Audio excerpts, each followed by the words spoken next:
But yeah. Yeah, there's like random stuff that doesn't really get affected so much by We got Abhor Sacks in with Flame House 24. 18. in Grey Knights, which is kind of weird. You get an invulnerable save against psychic attacks is pretty good. You lose your sustained hits. So you become good at killing Nemesis Dread Knights, I guess. But I think your damage output doesn't really change against the infantry. And the invulnerable save actually doesn't affect you against librarians. And it only has limited effect with the Psy Cannons. So essentially, if you are already Armor of Contempting, it's actually just the same math. So most of the time, I don't think it's a huge deal. It is unfortunate in melee. The melee attacks is where things get a little bit awkward for Grey Knights for sure. But I think that that's less of an issue. Most of the time, Librarians will just still do the same damage because it's not a fill-up band. Spikes attached or no Yeah. spikes? Spikes count. You could get light versions of the maps once Games Workshop stops updating them. So I have to go through and rebuild all of the maps now because of the Pariah Nexus update. So that will happen sometime this week before the GT launches. And then But that is going to take a while for me to do. And then at that point, I might have the opportunity to build light maps from them as well. So just play the regular ones. There's the same thing. All right. Let's talk about some lists. So, looking over at Rancor's list, as I mentioned before, he had a Grandmaster with Sigil of Exigence. That guy is hanging out inside a big big Paladin squad, excuse me. So he's giving those Paladins their transhuman effect, essentially. Not to mention the fact that the Grandmaster is bringing an additional heavy weapon to the unit. It's a big benefit of the Grey Knight characters there is that they get that extra heavy weapon option. And he gives the unit that redeploy in response to being targeted. So he can play them very aggressively. It's very common in these big Paladin squads. Since the Paladins actually get a ton of heavy weapons in the unit. It looks like we're running Incinerators this time around, which is really interesting. It's very aggressive. But you're essentially allowing yourself to jump in. It might be a sister's answer, to be honest. You can jump in, you can kill something, potentially overwatch something, and then trigger either Mist of Deimos or Sigil of Exigence and just leave in response. So your opponent has very little chance to deal with you, and you can maybe potentially even do it again the subsequent turn. So you get almost certainly 2 full turns of operating with the Paladins between the combination of those 2 effects. Kaldor Drago's in here as well. He's attached to a 10-man Brotherhood Terminator squad. These guys get lethal hits on the charge, so Kaldor Drago's charge bonus is super useful for them. I'm going to be able to secure those lethal hits extremely effectively. Less good as a ranged bulwark, because they're only equipped with mostly Stormbolters and a couple heavy weapons. You don't get the same breadth of heavy weapons as you do in the Paladin squad, but it is still pretty good. Following that up, we have a single strike squad for the objective secure and 2 Nemesis Dread Knights, as well as a Calexis Assassin. Interesting anti-psyker technology there. I wonder why he's in the list. I wonder if that is for the Thousand Suns matchup, because Thousand Suns do tend to be kind of problematic for Grey Knights. They can use Temporal Surge to get around their Mist of Deimos, which is a big deal. And if you ever sort of overcommit into Thousand Suns, the mass numbers of devastating wounds and high AP shots from rending attacks on top of Twisted Fate potentially can knock through Terminators fairly quickly. So you can actually lose most of your army in a single turn against Thousand Suns if you let them, but obviously that Calexis Assassin gives you a little bit of an outlet. He can hold down a flank by himself and is ridiculously difficult for that faction to kill. So, an interesting list. There's also a unit of Void's Men-at-Arms just sit in the back there and hang out for a while. Moving over to Mr. Longship Loft, T5S2 Season 8 qualifier, invitational qualifier. Longship Loft running Chaos Space Marines. Using Renegade Raiders. He's got Mark of the Hound on a Master of Executions. Gives his unit Scout. Cypher alongside 2 Chaos Lords. We have 4 units of Legionaries and a single unit of Rubric Marines as infantry. We have a big unit of 10 Chosen. So it looks like at least one of those Chaos Lords is going into a Chosen brick. The other one's probably hanging out with some Legionaries alongside 3 Chaos Rhinos, Chaos Vindicator, a Forge Fiend, 3 units of Chaos Bikers as well, alongside a bunch of Cultists. So, relatively standard Renegade Raiders. We are not seeing the Warp Talons today. Obviously, they did get a big nerf in the Pariah Nexus update, but we are seeing all these Bikers for tons and tons of utility, and you get the Hammers of those Chosen and Chaos Lord units, backed up by some pretty solid shooting from the Forge Fiend and the Vindicator as well. And you have a lot of utility out of the Cultists and the Rhinos on top of that. The one thing that we have to see get respected here from the Grey Knights is the advance and shoot. You get assault on all your weapons from the Chaos Space Marines, and that is sort of problematic for them. Not clapping them. Let's go. Almost never see Paladins. Yeah, I know Headstrong last season, Season 8, was running the crap out of some Paladins. He ran a Paladin brick with a Brotherhood, the other guy, the not Grandmaster, the regular size master. What's the name of that unit? Oh my god. But he had a character with a Paladin unit. The Paladins themselves, for whatever reason, get 5 heavy weapons, and then that guy gets a 6th. So you get 6 eye cannons just teleporting around the table with Sigil of Exigence, and I know that he liked that combo quite a bit, and I think that's basically what we're doing here with Rancor. Obviously, the downside is that if you are engaging at range with them and firing 24 inches to like clear screens and stuff, a lot of times you are really relying on the Sigil of Exigence to escape from danger. But with those incinerators, you're giving your opponent a real problem in the movement phase, because if they don't want to trigger Mists of Deimos, then it's going to be problematic for them because you can deploy so aggressively. And then the important thing to keep in mind with that Mist of Deimos is it lets you move in response as well as shooting. So if you can put yourself, or as well as, entering reserve. So if you can put yourself into a position where you can move back out of line of sight without having to go back into reserve, you can actually continuously threaten the center of the table with that ability as well. So it'd be interesting to see how Longship Loft plays around it. He has a little bit of spice. He can use his transports to disembark models into Mists of Deimos range, and then potentially make I guess at that point would be a 6-inch charge, which you can buff with the Renegade Raiders ability. So that's one way you can get around it, which can certainly help. We are on, by the way, Hidden Supplies and Take and Hold today, chat, so it's going to be a big primary scoring game. There are 6 objectives on the table now on Search and Destroy. So we have 2 in the center, 2 in the corners, and then 2 in the player's deployment zones. You get 5 victory points for holding any one of those, up to 15 per round in total. Bottom round 5 scoring for the player going second. Those are the only rules. That's it. No other special mission modifiers, and both players have locked in tactical objectives just to be cool. Yeah.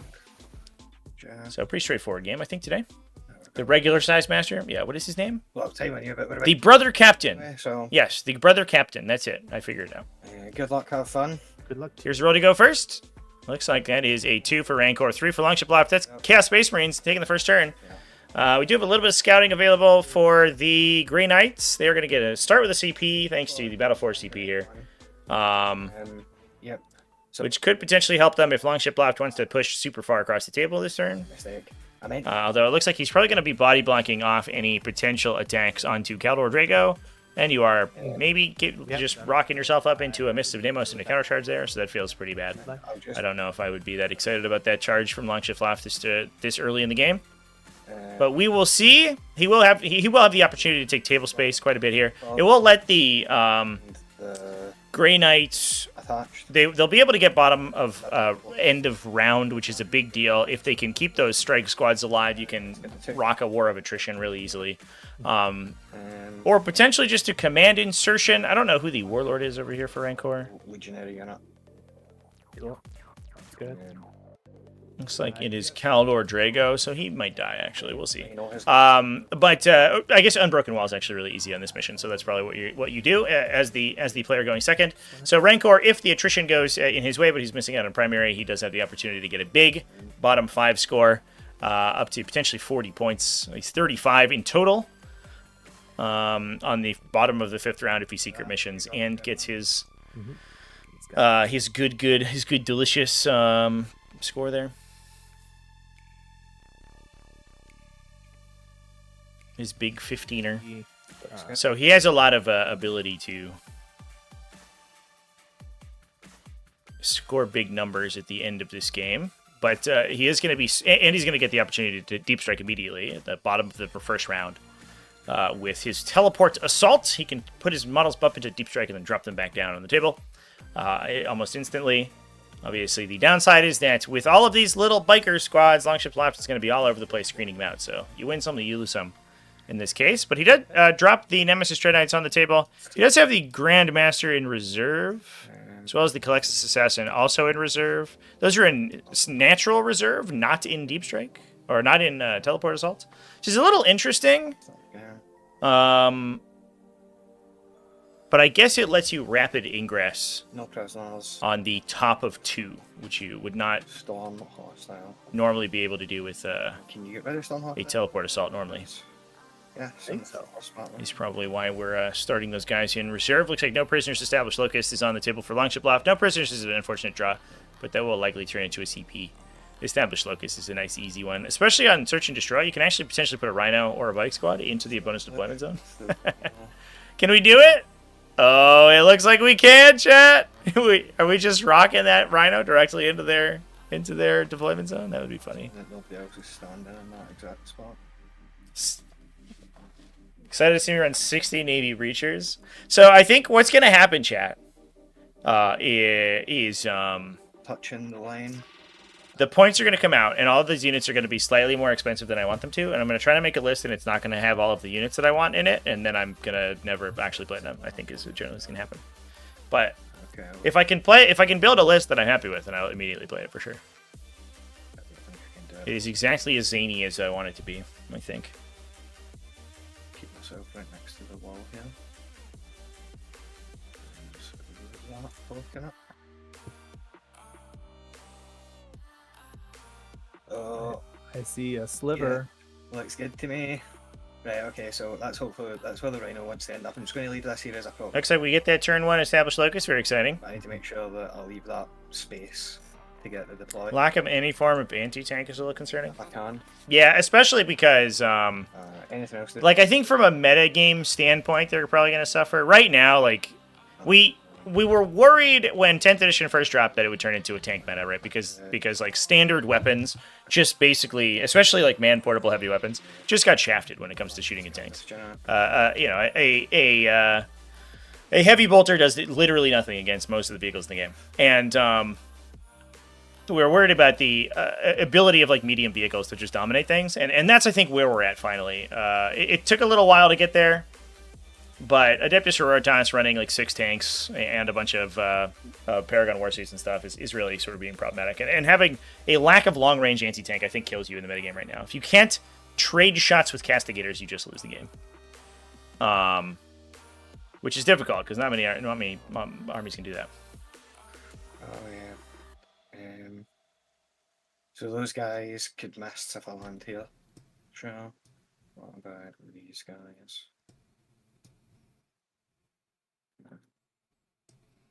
Trying to play around Mist of Deimos here. Missed that.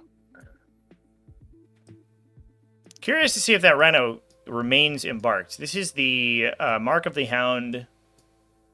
The Mark of the Hound chosen unit with a Chaos Lord and a Master of Executions. That is a hell of a brick right there, chat.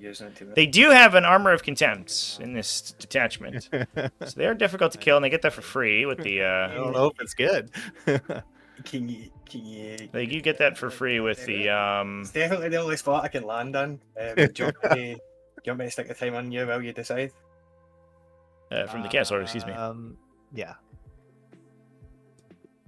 I do that. Yeah, the Paragon Warships are problematic, I think. Chosen in this thing. I think Morvenn Vahl...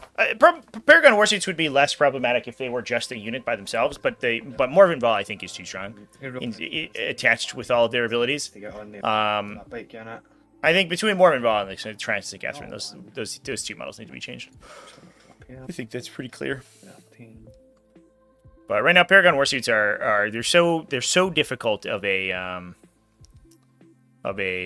defensive profile to chew through, and are good offensively as well, which is a lot. But we're talking about sisters in a game with no sisters in it, and I appreciate that there's no sisters in this game.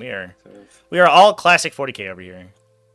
This is a matchup that we would expect to see. I don't know if I can. I don't know, 6 months ago, post World Championships of Warhammer. So players can hold those side objectives through the wall there. There's like about a millimeter of distance right now. Now you got one. I think Where they're potentially able to hide the bicycles. I don't know if the bikes can actually get over there and actually and hide because it looks like they're going to be seen across the corner, but we'll see.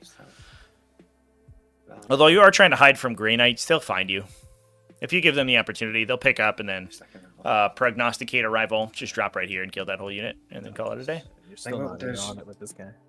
Okay, we're gonna have only one guy on it, and then the other guy's got. So by the way, chat, I have something uploading. It will take a little while to process. It'll be up once it processes, but I have my big, huge documentary-length retrospective on You're on. Space Marine 2011 is uploading currently to my Patreon.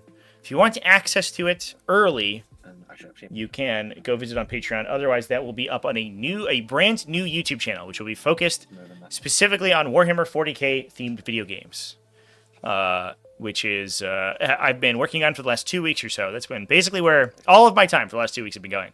And the final length of the video is 85 minutes, and I'm extremely proud of it. So hopefully you go check it out. I'll just leave. I think that I would like to do some little tips and tricks videos. I've done those on the main channel in the past for like Dark Tide, for example, when that came out, and those videos did well. But I would like to keep that channel mostly focused on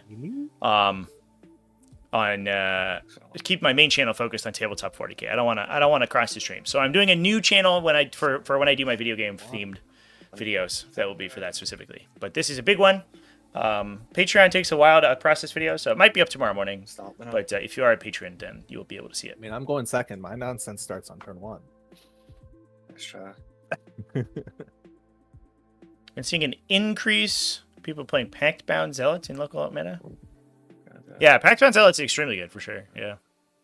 Yeah, Renegade Raiders I think is like kind of the first order optimal play, right? It's like, oh well, you get advanced in charge, advanced in shoot, armor of contempt. Like it has everything, right? Threat range increase, defensive increase. It's like the invasion fleet or the Gladius task force of Chaos Space Marines. Pact Bound Zealots is much more niche, but I think Pact Bound Zealots is a higher upside.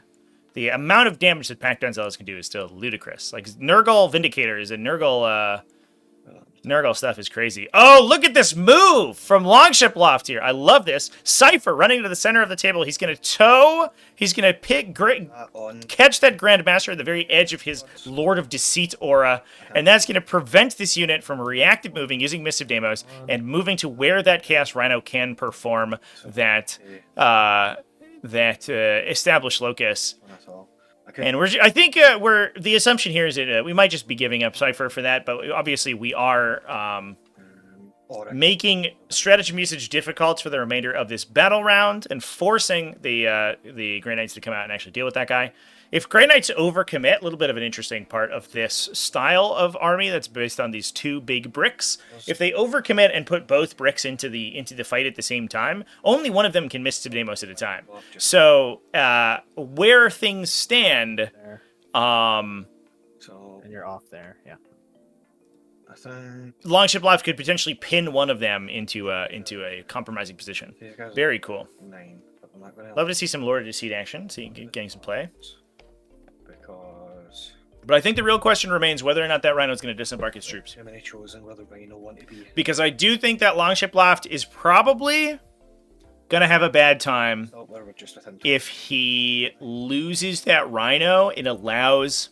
I guess he's okay if Rancor can charge his Chosen. Because the Chosen have fights first. So that would probably be bad for them. But you don't want to give yourself that position. Oh, are we going to try to pin the Grandmaster and just charge him directly with the Chosen? Oh my god. That's a very aggressive play here. You could potentially walk into a heroic intervention from that Nemesis Dread Knight. And the Nemesis Dread Knight, it's not an amazing profile, but a D6 plus 1 damage melee weapon against these Chosen is going to do quite a bit of damage. These guys are not on an objective. Alternatively, they can represent True Silver Armor as well, so they can be difficult to kill for these Chosen profiles. They're also going into a -1 to be wounded. And you have a lot of real estate taken up by these ruins here. I don't know if Rancor is actually that worried about this play.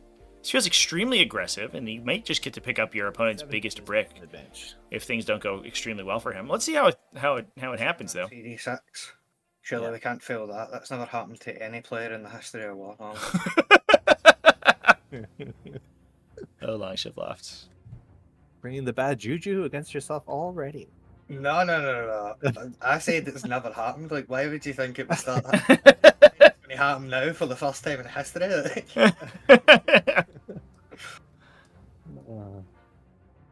All right, I'm so excited to see how this turn plays out. This is this is classic search and destroy gameplay here, chat. The other thing that you're doing is you run directly into the Nemesis Dread Knights. Now, Armor of Contempt can help blank a lot of the Nemesis Dread Knights shooting, but every single converted attack that those Nemesis Dread Knights put out with their heavy sight cannon is a just fully dead chosen. This is going to be wild, chat. These guys sadly are not on an objective, but oh well, we will do an advance. 3 for 9.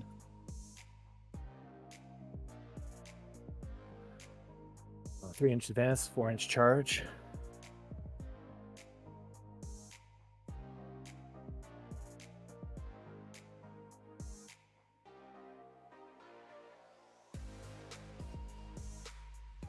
I'll move the guys that are in the I hope my audio is not too bad here, chat. I had to turn my air conditioning on. ring. Now that my computer fan is going, we are hitting 80 degrees in my apartment here, and that is a little too spicy for me. It was 90 degrees Fahrenheit outside today, even in the shade. It was a little bit of a hot day over here in northeastern U.S. We don't usually get super hot. 90 degrees is not too crazy for the midsummer though. Purpose at the back after getting them all out in the right places. What a difference. It's alright, I'm not going to roll a low charge anyway, surely not. Right. Then I'm just going to cover this rhino and lift the other one because that's where this guy's going to mount to. Yeah, makes sense. And unless you're doing a mists before that. Well, if you end there, then I can potentially miss these guys. You've only got 1 CP and the guys are in Cypher's range. I have I think the Grandmaster can do it. Yeah. So Oh, right, okay. down to 1. Right, okay, doc.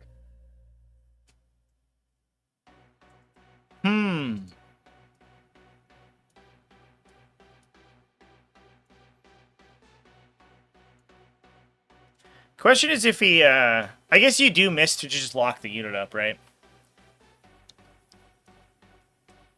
If you miss to just walk backwards, so they fail to charge. This movement is good. Is what I'm saying.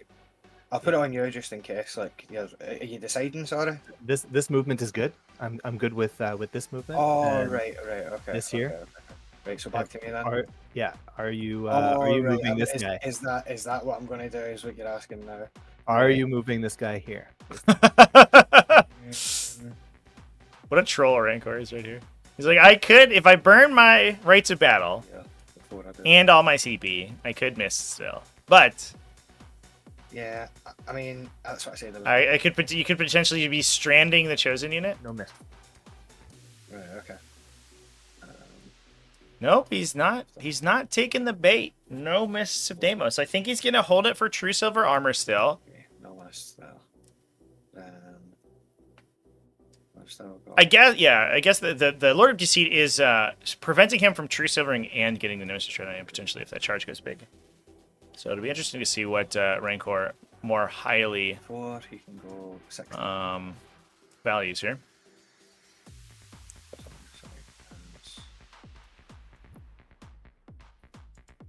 Here. I think I can get to there. 8. 10. 6. Minus that. On this like this. Oh, I guess interestingly, Nah, not quite. I'm looking through the Grandmaster's data sheet here. I'll be honest, chat. A Grandmaster is not something that I see very often in Grey Knights. So it's interesting to read through his weapon, his profile. He ignores. He has a characteristic modifier, ignoring ability. Oh, White Rhino. So you actually can't Armor of Contempt through these guys. So if this charge goes, and True Silver Armor blanks a lot of the chosen attacks, like a lot of the incoming damage. The yeah, that puts a lot of these guys to saving on 3s. The Chaos Lord's gonna hurt for sure because he almost certainly uses his empowerment there. Master of Executions is not amazing, but if you don't roll too many Devastates, then you don't actually kill the Grandmaster, obviously, which is a little tough because he has 7 wounds. Then they're going to be able to punch back and hit pretty hard. They have a very good profile under the Chosen if you can't Armor of Contempt them. 5. This is gonna be an interesting game, chat. I'm already in. Let's go. Yeah. Hold the line, men. Whatever comes through that gate, you will stand your ground. The trolls bust through over here. If that changes anything that you want to do. Fair enough. Sorry, what happened here? I've left 2 chosen sitting over here that disembarked, and then I just put them at the back. It's these 2 bolter guys. Yeah, it's fine. These bikes over here. Oh yeah, Gain Instructions teleports in. Stand back. I was moving the colour list. I need to. I should be all right with this. This isn't a gap that 10 Terminators can drop into. So I think everything else is fine here. We can get to.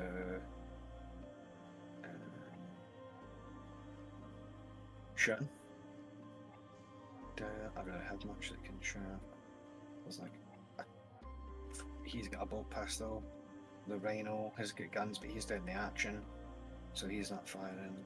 None of these guys can fire. You're not touching the terrain here.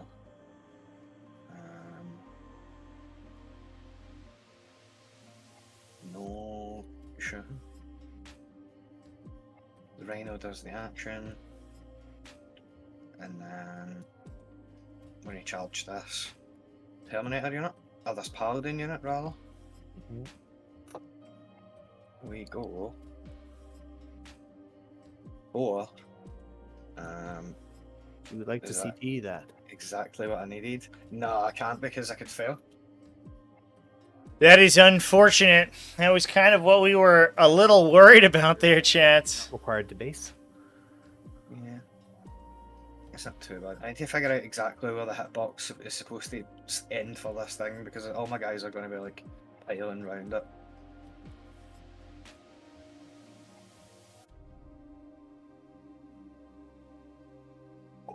Power first guy. Well, Power first guy. I guess the big 40 mil base characters will help a little bit getting some models in, but that looks like it's going to be a limited number of Chosen getting access here. Looks like we might get 5 or 6 models. Definitely not the full 12 though. The guys attacking at all. Uh-oh, chat. If they're not that many models and they're also fighting into True Silver, this isn't gonna look good for them, I think. Guys up at the front have all moved 4. Yep. If you're re-rolling, this guy. Yeah. No, I'm not gonna do it. I'm not gonna do it. Okay, you're not gonna do it. Okay. No. So this guy hasn't moved yet. He is going this way.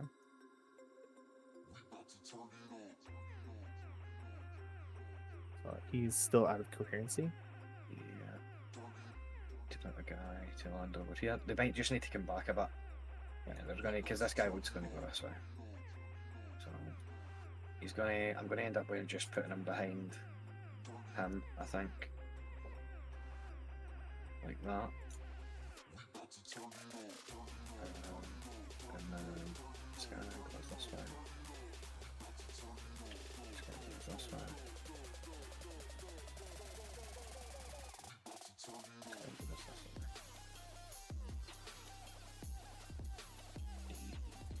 Okay, is there going to be enough room for this guy to base here without getting caught in the terrain? There isn't. Let's say no. Nah. Dang. Probably have investigated that beforehand. That is the only charge. So, and then this guy Yeah, but when I make it through the wall. 'Cause I'm not actually based with him yet, right? So I can't go through you though. So I can go 1.1 to there, and then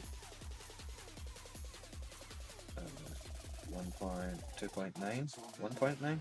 1.9. Nice. I think I'm I clipping think the you wall. still clip this side of the base going like that. Yeah, I clipped the wall as well. Yeah. So he's going to base on here, Yeah. and then get this guy to base. So Yeah, he's this good. guy should be able to get through the wall. That's hopefully this guy can. Thank you. Hopefully this guy can get through the wall and base him. Nah, he is not no. This guy has a power thrust. He is going to base this dude here. This guy has built a class of weapons. This guy's a power thrust. He's going to base there. This guy bases here. I think that's it. Oh, this guy. Is he going to be able to move?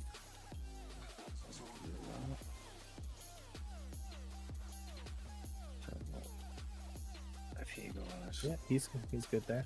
Okay, no.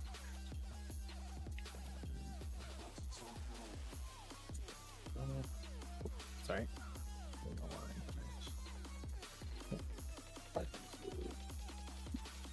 And my game just crashed. Just leave. Keep my time ticking.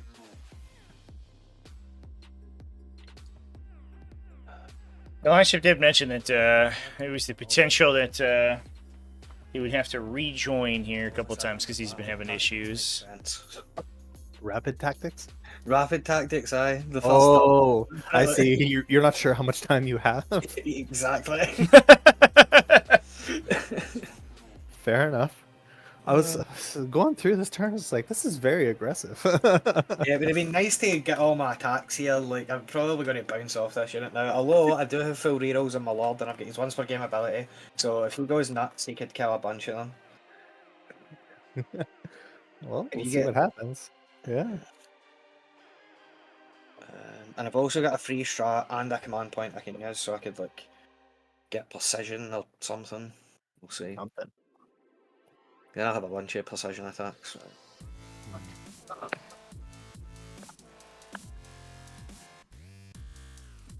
Well, it'll be interesting. That is for darn sure. Apologies for the delay, folks. I should probably have rerolled that charge with the all or nothing nature of this tactic. Rerolled the charge? Yeah. Yeah, but it would just have been, there'd have been no fun if I had rolled a level one. It would have been like, well, that's it over. Well, pack it up. Finals. Password. Alright, looks like he's back.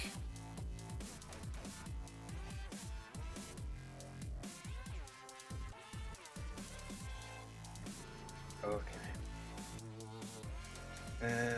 So they're just at the point of these guys moving closer, so he's getting as close to the wall as he can. This guy's got dupe. To the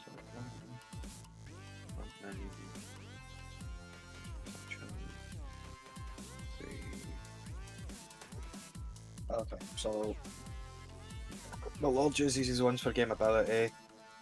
So these guys do lose the -1 to wind when the guy dies. That's the Grandmaster's thing. But for the next activation. Yeah, it won't matter here. And you get 5 guys that are not swimming. Yeah, Regular dudes, right? Yeah. So I'm going to have 2 twin linked accursed weapons, 2 power thrusts, the Lord, the Master Executions. The Lord's using his once per game thing, so he's +1 strength attacks, AP and damage. You know, I feel no pain. These guys are 3 wins. I'm just going to swing at the squad. I'm not going to bother with precision. Yeah.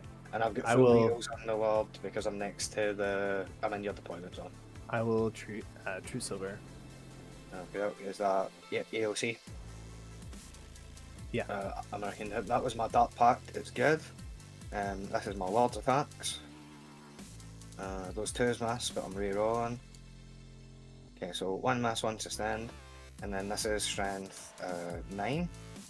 3's. 2 wound on 4s. Fours. My ability. And then 4s. re-rolling. Nice. So that's 1 dev and 5 invals.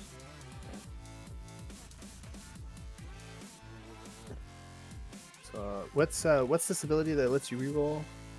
On the Chaos It's Lord? called the Dread Reaver. The Dread Sees Reaver. where- Oh, wait a sec, mate. It's on the other one. I'm not even going to. It's. Oh, wait a second. I don't have it.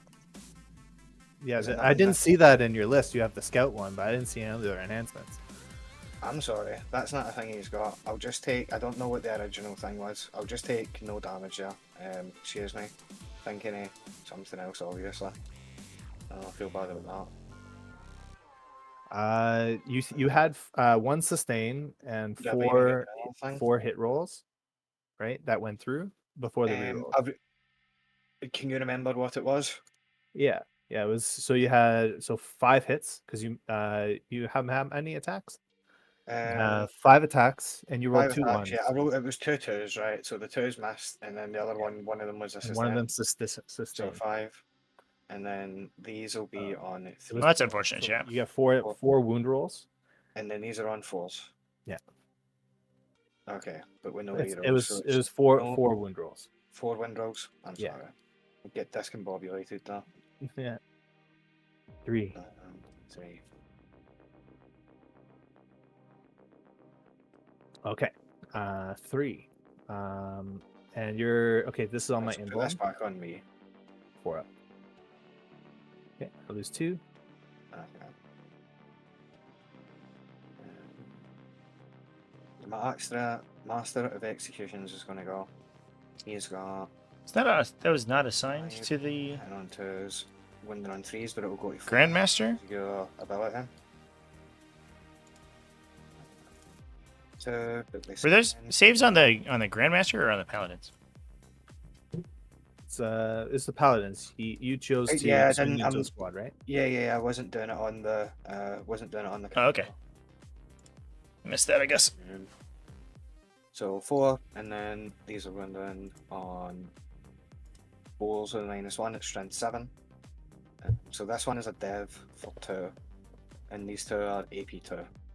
So 2 AP2 down to AP1. 3 ups. Down to AP 1. That's right.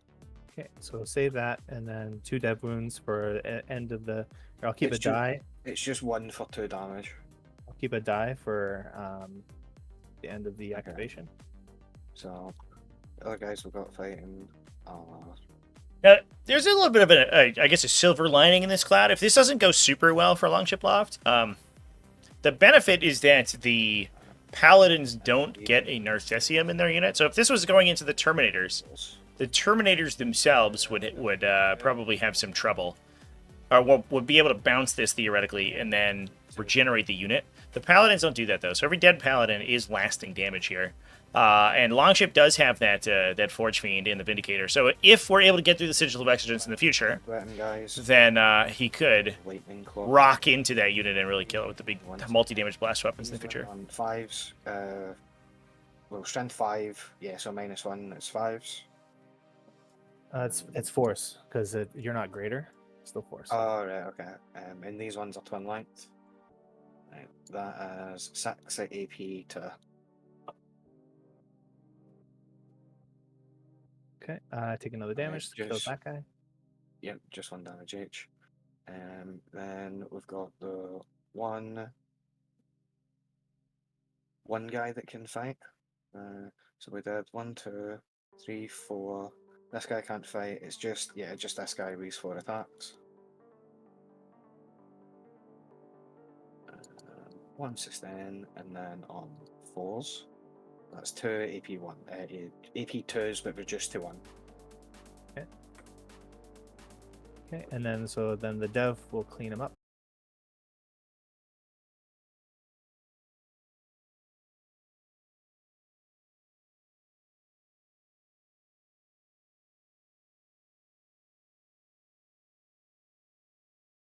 that they can fire into. He did pin the paladin, so they're probably not going to be able to jump around and pick on those bikes as much as we had kind of assumed.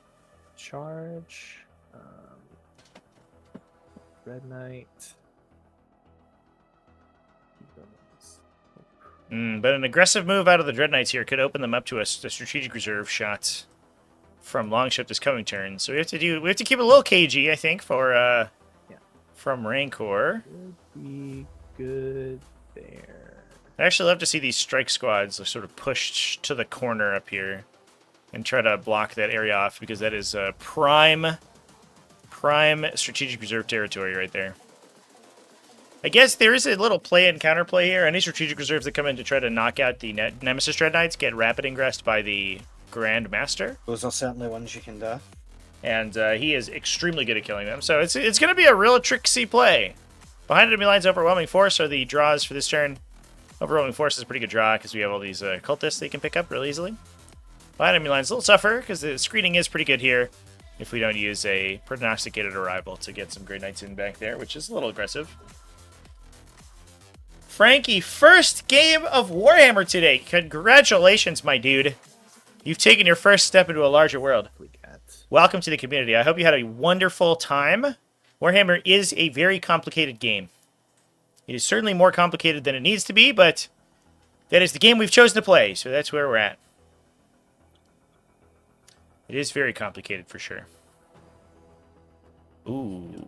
Putting the Terminators in the corner there. I think that you can block off the Terminators from a strategic reserve attack. You have to be very careful with them, though. If you open up a line down this way, I guess you would have to worry about a unit coming out of strategic reserve and then moving, I guess. But you could react to that, theoretically.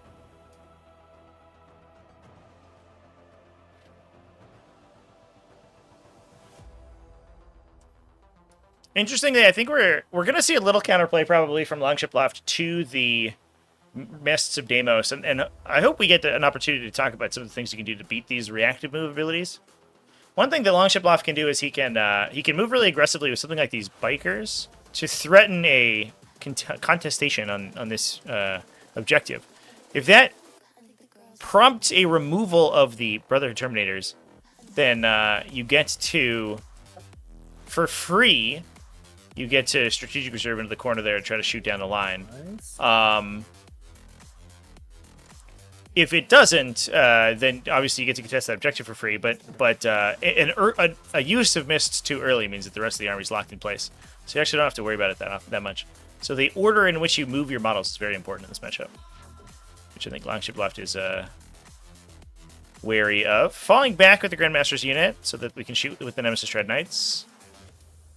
Gotta worry about that charge, especially with Cypher being in the mix. If you get into an awkward position where you have to charge into the Lord of Deceit aura, you may actually enter you may get into a position where you can't tank shock on the way in. Also, Ranco's at 0 CP. Did he already spend CP here?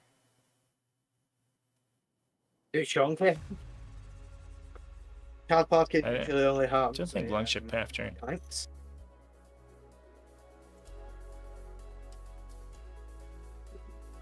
Longship, did you hit the pass turn button?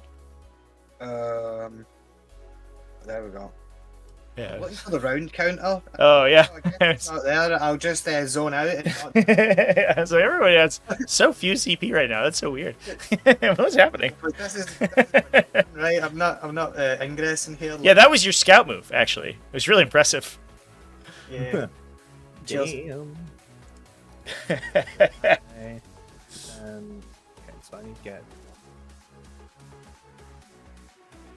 He's gonna advance. Oops. Sounds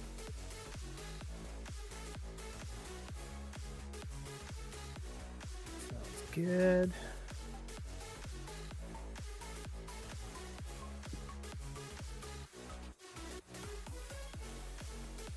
Rotate. Yeah, Cypher's he's embezzling the command points for sure, chat.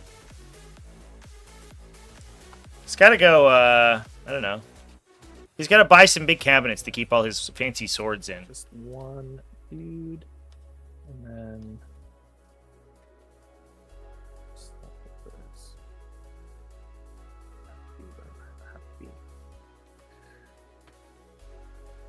Did you get 5 primary up then? It's turn 1. Oh, right. That's what it is. We just talked about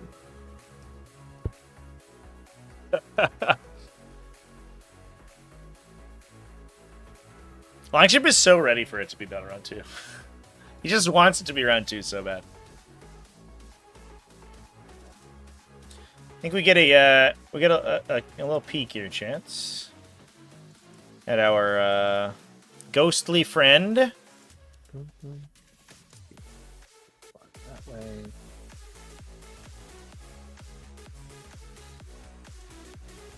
Oop, excuse me.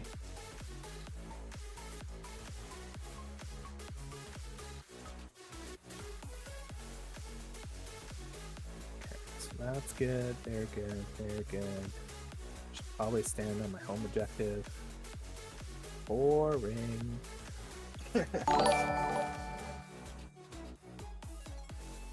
Ah! I'm probably okay with this job.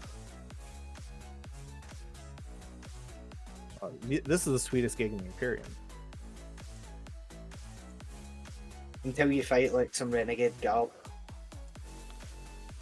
Thank you for the sub, by the way, Frankie. I appreciate you, buddy. All right. Big old Twitch Prime sub. Thank you so much. Ooh. Chat, I think my post is ready to go live. We'll do the Grey Knights first. We'll put everything into the cultist. Definitely, you should go watch this video after. So they have 1 flamer. After this stream is over. 2 hits. And then we got roll 2 dice. 2 wounds. AP1, ignore cover. It just kills them. 2 die. Okay. And then 16 storm bolter shots. Let's make sure I'm in range here. Yeah. Hitting on 3s. Wounding on 3s. Oof. 4 AP zeros. You would not get 6 covered. A's. I make 2 of them. Yeah, 6 of 6. Cool. Next we have the Nemesis Dread Knight. Because you shot a unit within 3 cipher, he shoots you. So that pact for sustained, or lethal actually, he comes with sustained. I fail. Take a wound. Hell yeah. 4. I think that's Cypher. That's what you get for out of activation shooting, you silly goose. He's plasma gun. Misses twice. Does a wound AP3 or AP4 because you're on the objective. Okay. 6 up. 2 damage, and then 6 on the bolt pistol. 2 mass, 1 sustain lethal. That sustain should also have been a lethal, silly. So that's 1 wound, and then these wound on 4s. Okay, so that's 3 at AP2.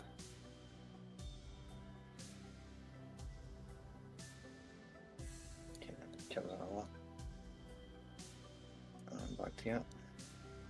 Okay. You can only do that once. Okay, cool. Nemesis Dread Knight will shoot the flamer into the cultist, and then the you have a wounded guy.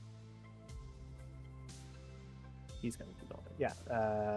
This Nemesis Dread Knight is going to be shooting everything into the Chosen first. Okay, I'm going to spend 1 here for AOC. Yep. And flamer first. You don't ignore cover, right? I do. Only on the flamer, Only but not on the... And yeah. the big gun too. Big gun does as well. It does ignore cover? Yeah. Okay, right. Still AOC, right, go ahead. Wounding on 3s. So we have 5 at AP1, now AP0, ignore cover. Okay. Alright, folks. Was chosen. For the people who are patrons, Guys on you get to watch this video. Next It's guy. very cool. One. I'm very proud of it. 6 shots. with, Please watch and give me feedback. Big gun. And subscribe to my new YouTube channel. It's linked there.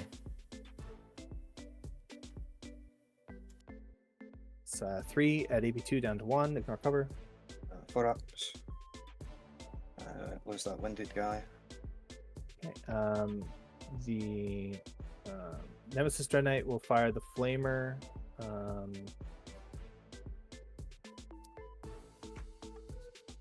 flamer into the cultists, and the big gun into the other dudes.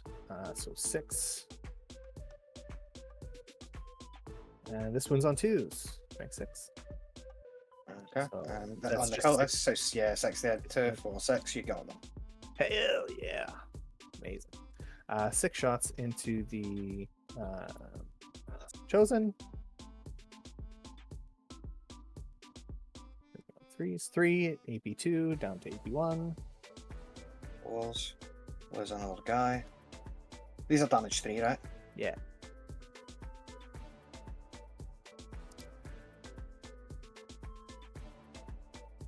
Alrighty. I think this charge is going to be Orkies because of this piece of terrain. Yeah, I'm gonna kill your rhino. Oh, fair enough. That'll work.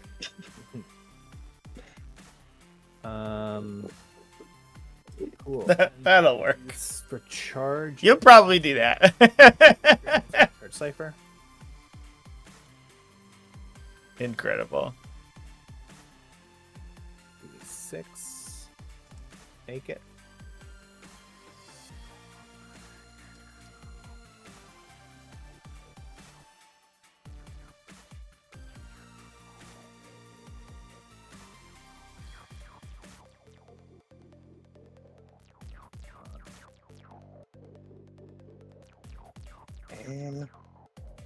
I can consider an Overwatch here.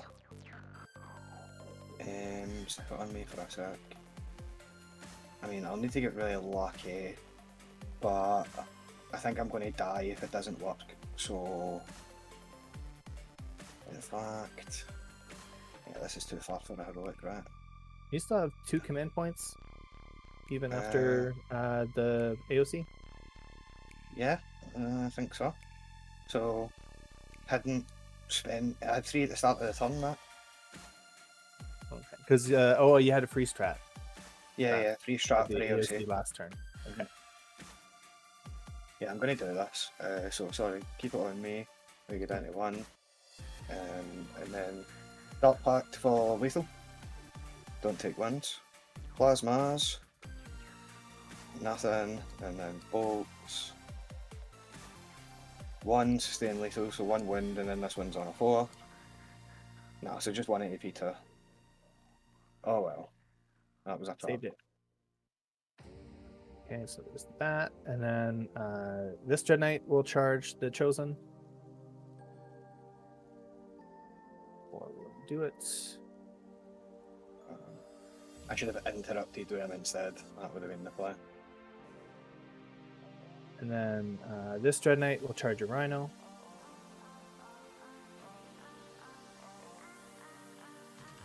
Yeah, I don't think there's an opportunity to interrupt there. A little awkward for Longship because he's actually obligated to swing first.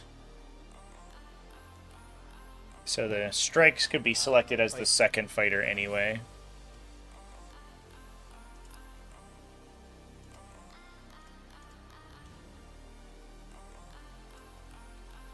Alright. I think it's 3 attacks each.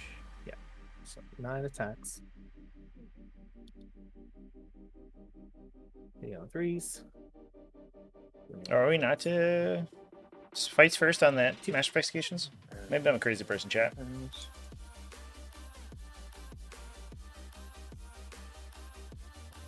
What up, involves? I die.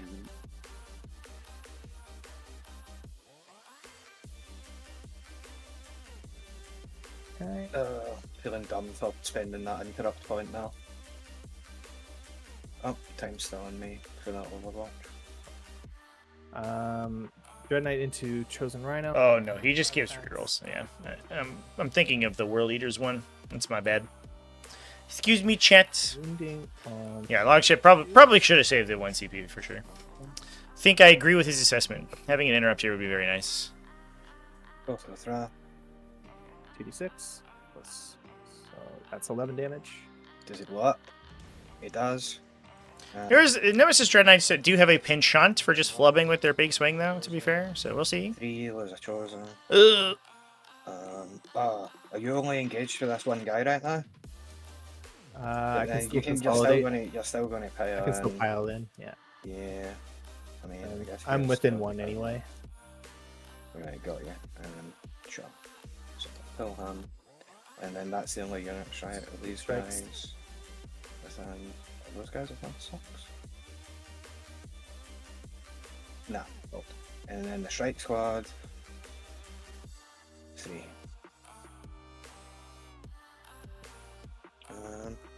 I think that's on there, Trevor. Nah, I don't know. Maybe because I'm not on the top down. Yeah, I'll get in there.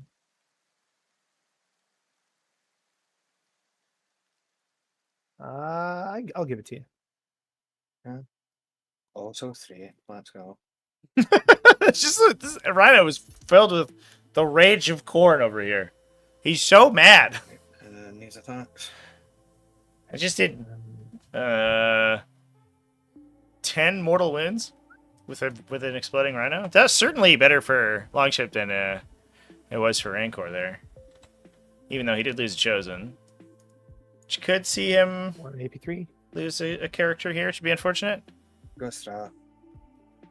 This guy. Is that only one Chosen dead? Yeah. It's going to be Yeah, that's what I'm Spellfast, so this That's what I'm talking about with those Nemesis Dread Knights sometimes. They don't have any rerolls. No weapon keywords to speak of, really. Attacks back here. So they just kind of do whatever. Again. Yeah. So I'm deciding how to let these guys fight or not. I don't think so. I think that'll kill my unit. So I think the way to do it is to base him like this. Make sure I'm not within one of this guy. And then nobody else can base at this point. So it's just a matter of basing him onto there. And then this guy goes here. And we'll just make sure that I'm not coming within one with this guy if he goes there. Look good to you. So we'll do the Lord attacks first. Only 5 this time. That's going to be hitting on 3s, but with full rerolls. Oh, I need to roll my Dark Pact, sorry. It would have been for... What toughness is this guy? 8. 8. We'll do sustained. We don't take wins, so I've got 4 hits there, and then these wound on 4s with full rerolls. So that's 2 devs and then 2 AP2. Where's this reroll coming from? I done it again. It's the Lord. Sorry, mate. Just take. Oh. It's just 1, right? Yeah. Was it 1? Yeah. Okay, fail it. 2 damage. Playing as if I've got this relic and I don't have it. Yep. Right. Power fists.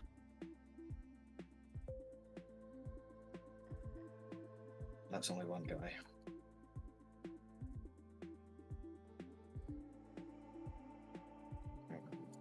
These 2 mass, but those 2 sustain, and then this one's on 4s. Put it on my time. 4 saves, those are AP2. Oh, we're not afeared, chat.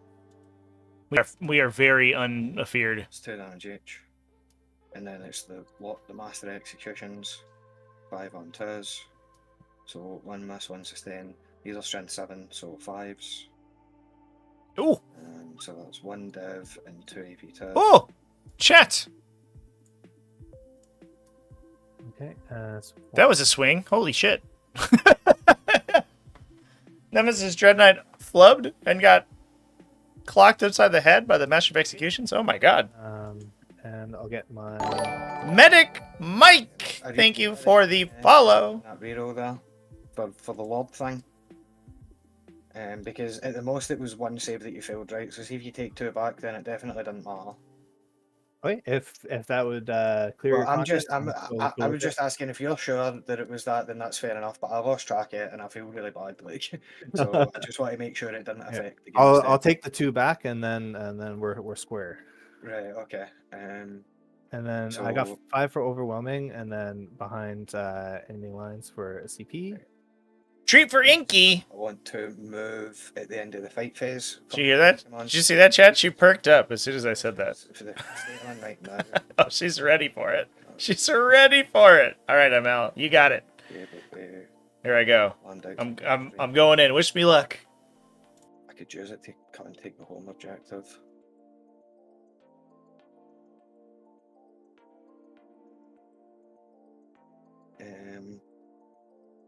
No, I don't need it. I'll be fine. So, passing on to me then. Let's see what I can get for some cards. Assassinate and secure no man's land. This one is not a character. Characters on here. Okay. Primary wise, I'm gonna get 10. Huh. You know what? I totally forgot that AOC didn't matter against the Paladin unit because they ignore mods. Oh no. Brutal. It's too late. It's too late. We'll just remember for next time. Right, okay, doc. Right. Command phase things. I don't have anything to do here. She grabbed me, chat. Sometimes if I go to leave, if I'm petting her and I go to leave, she tries to grab me and pull me back. It's very adorable. There she goes for the treat. ML, thank you for the treats. I'm gonna have to buy Inky new Treatos because we are running low. But she deserves it because she's cute. Not speedy or freaky. I don't know, chat. This game has been both speedy and freaky so far. This is the most speed freaks game of 40k I've seen. We saw a turn 1 charge. Top of 1. We just had 12 cast Space Marines charged into the Granite Deployment Zone. So it's pretty speedy. I don't know. This might be a fast one. So another benefit that Longship Loft has here is he's engaged this Nemesis Dreadnought currently, so it cannot miss Demos in the position that he's at.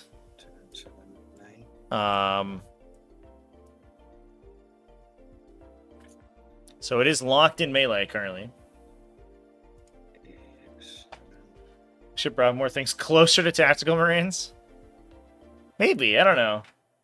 A Chaos Legionary still feels kind of distinct from a Tactical Marine. They have a lot going on. Okay. I moved this one off of the line, so it needs to stay back like that. These ones are going to go to where they ones were. They advance.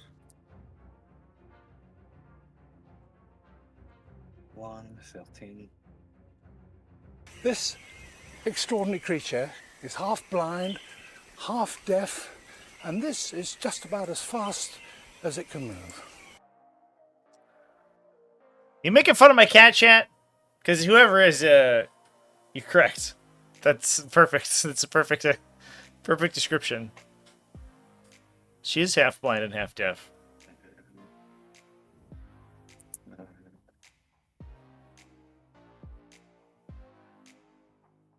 She broods well, though. Look at that brood. She's about to save Gotham. How many OC have you got on here? Sorry, which one? This one. Drago? 6. 6. So I could only do that. I could only contest you here. I couldn't take it. But if I auto advanced 6 with these guys, I think I could put 6 on now. That would give you. Yeah, I do like that they have given See if I can. Tacticals and Legionaries like their own identity, and I kind of do appreciate too that Legionaries are stronger or at least more offensive, like aggressively oriented than Tactical Marines. It does feel a little bit weird when Tactical Marines are just like worthless at fighting, but 13.8. Space Marines do need like sort of utility units. Oh, it's 13.9. It's funny to see them. You see them characterized in like in the lore or something, and a tactical squad is a huge, like this huge just military assets, and then you play it in the tabletop game, and it's just this trash utility unit. But Legionnaires do feel a little bit more a little bit more Space Marine-y than the Tacticals do, but I do appreciate that they are distinct. 3.6. That would be 5, and then 13. She also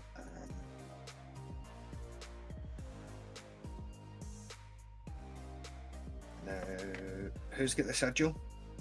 This guy. Right. Yeah, so can't shoot those guys. Is the way of it.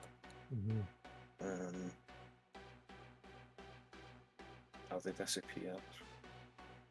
So if we're going to do this move, I'm going to spend the command point to auto advance 6 to make sure they can do it, and then I'm just going to lift these ones.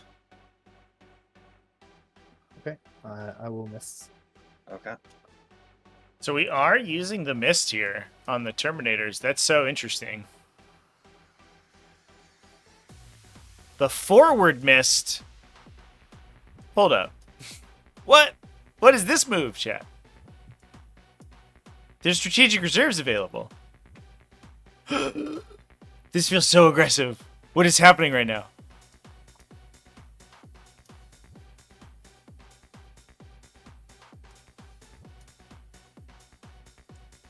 Could a Forge Friend get a beat on them? It might be tough, but it's possible. At least, at the very least, this puts additional models on the objective, so theoretically, Rancor will hold it. But oh man, if a Forge Fiend pops in and just rips 3 blasting, devastating guns into that unit, this is going to be a little scary. That's a little sketch there, chat. I don't know if I love that. I've increased my OC. Back to me. Fair enough. Yeah, understandable. You could almost put both cannons, like both big guys, in on that.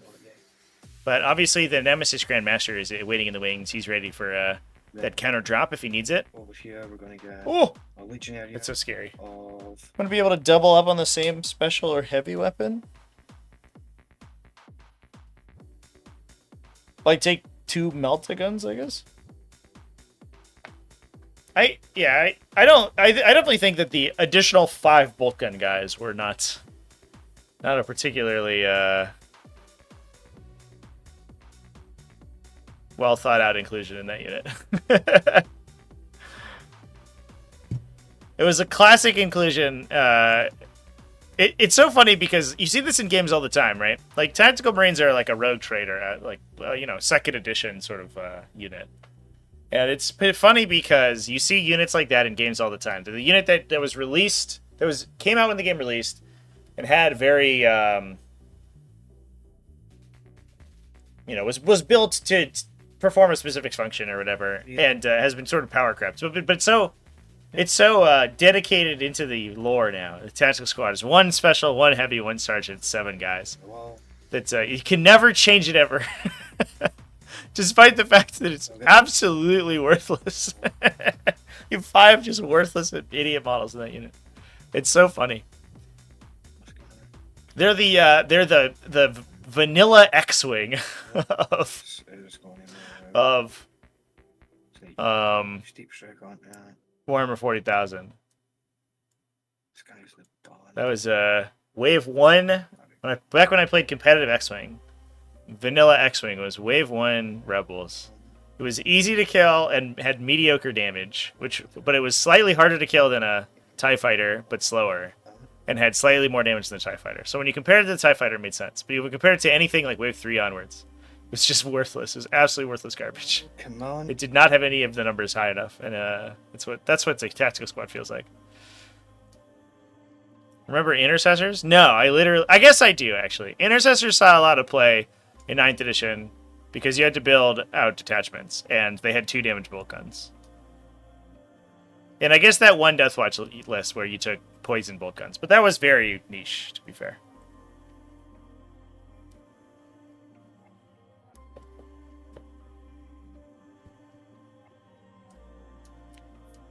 I do think if they wanted tacticals to be played, they should make them able to be played in 5s with the heavy special and sergeant, and then you can take the extra 5, and if you do, you can combat squad them, but it's like cheap. That would be the way to make tacticals like very effective. But the fact that you are forced to take all 10 is a little bit obnoxious.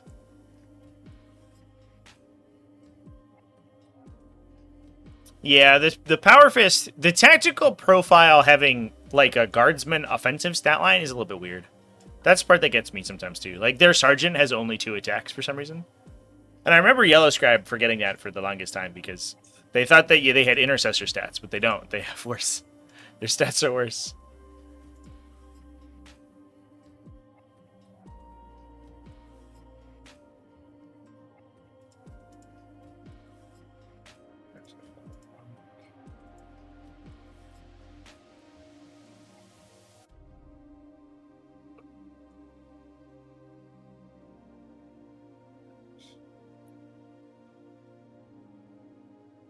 And melted bombs, yeah. I don't miss melted bombs being it was like 5th edition when melted bombs were like the absolute shiz. To me. It was basically a melted shot you get to make in melee, which is kind of incredible. I think I will. Yeah. 6 incinerators. Are we overwatching here?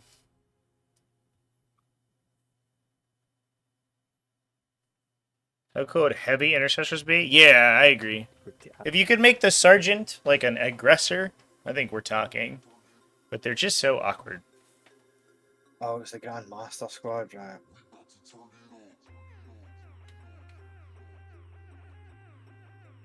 $14 AP1s. Yeah, heavy intercessors are sad. Also, they should have a stronger offensive melee profile, in my opinion. Like, it's stronger power armor, right? I should have done these in batches. Ooh, that saving throw from Loft sucks there, chat. Overwatch from the incinerators, and he failed 10 of them? Oh, no. Well, maybe the Chaos Lord will kill a bunch of guys by himself. That was abysmal. I think that unit did enough work, though. They killed 4 Paladins, and they half-killed a Nemesis Dread Knight, which is about to die here. To the second Chaos Lord. I feel like that's okay. Oh, right, okay. That's... Yeah, the other thing that you could do with heavy intercessors is you just make their guns really good. Nice. That they're always scared. Like, GW is so scared of doing that to infantry squads, though. I don't really understand it. No. Like, they don't want infantry to ever be able to compete with vehicles in terms of damage output without very specific, like, combos. And I don't really get that, to be honest. Right, bringing units in from reserve.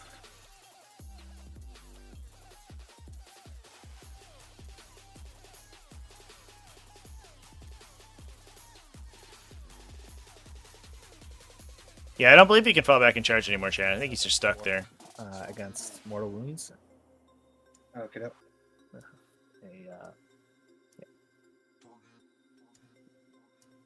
So the dev wins aren't even worth it against them. And the Devastating makes your attack worse in that case. Do you bring the Vindicator in here, chat? I guess it's a question of whether or not you have good shots. I don't think you do. I think whichever one gets a line here, unless you deploy extremely close, I think that you just end up with only one being able to attack here.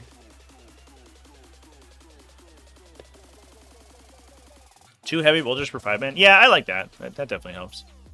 Also, just make heavy bolters better. I think part of the issue is the cover right now. Like base AP1 offensive profiles are really trash. And I think that's really hurting a lot of those heavy battle line stuff. Where you're like, all right, here's this unit. They're expensive. They're like battle line infantry, but they're expensive and they like do a bunch of stuff. And you're like, okay, cool. And their guns like 3 shots AP1 with a keyword. And you're like, okay, well AP1 is AP0, so that doesn't do anything. And no, like, can you lift this guy up? It's going, thanks. It's a little problematic, I think. That's not going to be able to shoot in that direction. If he just comes on right here, can you see this guy? Not like this, so it goes like that. Yeah, that should be good. 24. Right, that's not going to be good.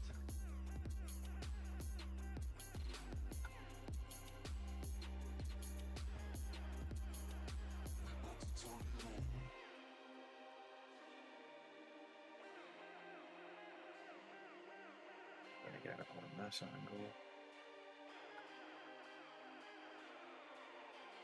Yeah, I think we need to just, in case we watch it, go over here. To be honest, I could leave them off. So we'll just leave them off.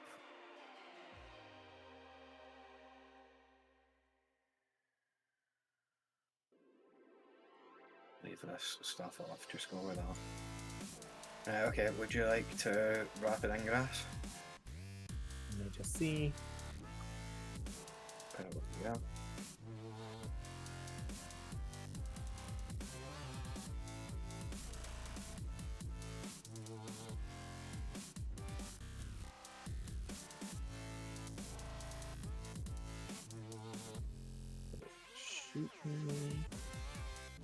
Rhino 1 has dudes in it.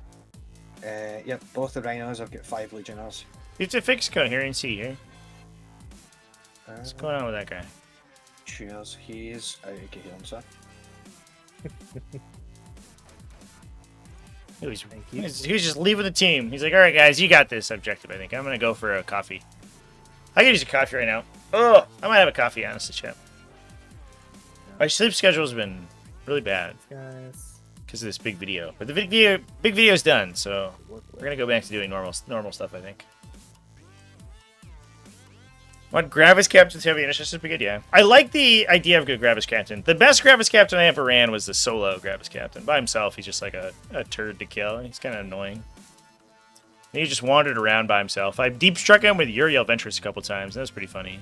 He just rapid ingressed my opponent's backline and like just clipped out a bunch of idiot utility units. I love that guy. Like a glove. What's the video about? Oh, chats. Exclamation point Patreon. no, this is. I hope I have that command set up, actually. I should. Can't. Oh, I do. Do I not? Chats. What have I done? I can't. It's up on my Patreon. You can go get it right now.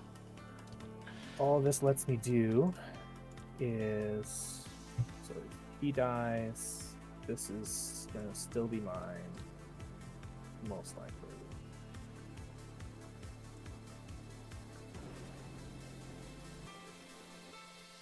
So, pretty much primary, and then backline later. I don't think it's worth it. Go ahead. Okay, so back to me and shooting.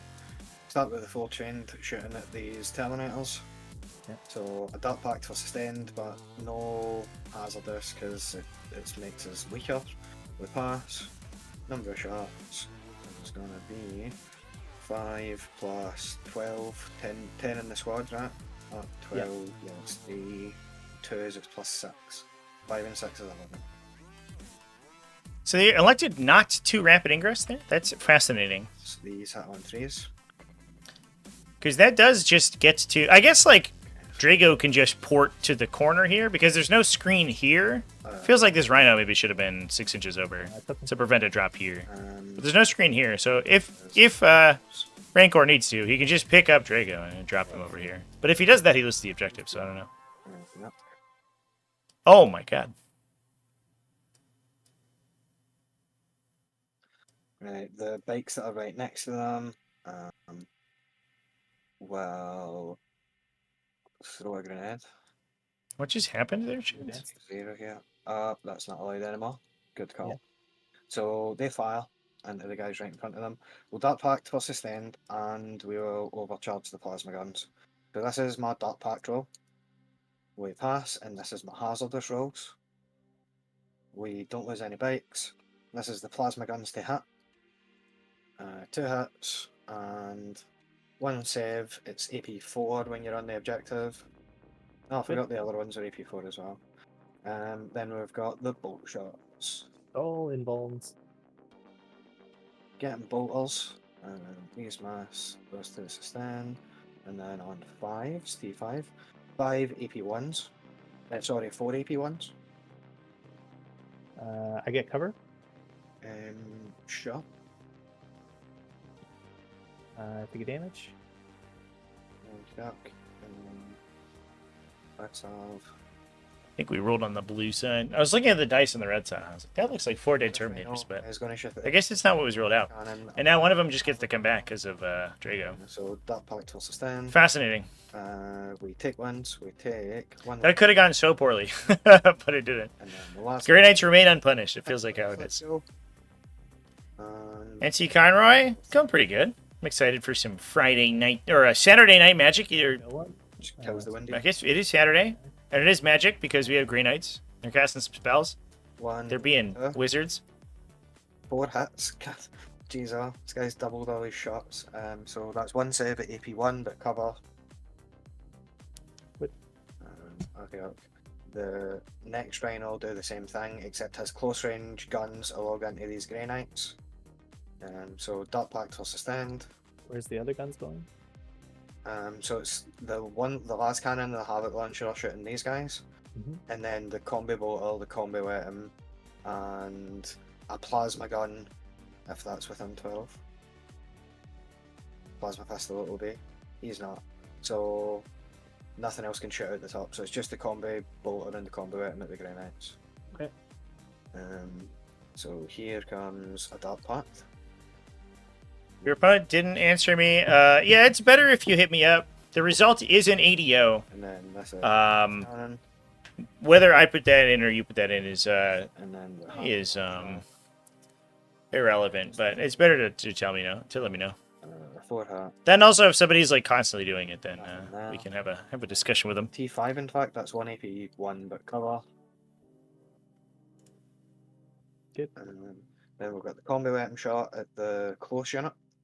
Hits and does a mortal. And the combi bolter shots. 3 hits, and then on falls T4 these guys. That'll be 2 AP ones.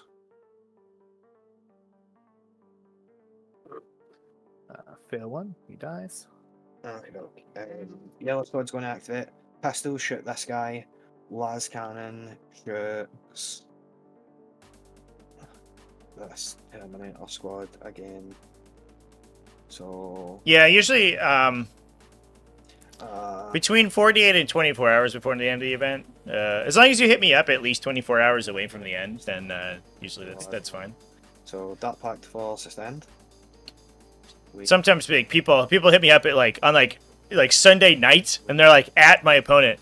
Oh, hey, we have a game. Do you want to play tomorrow? And they're like, no, I couldn't do that. You're like, wow, obviously that game was not going to get played. But if you're actively trying to get in touch with them all week and they don't get in touch with you by EOD Saturday, then like for sure it's just right. It's a write-off, definitely. The plasma pistol's the guy behind the wall. Take that one back. Okay. 3 bolt pistols, 3 hits, and that's 2 AP1. Put the damage back on.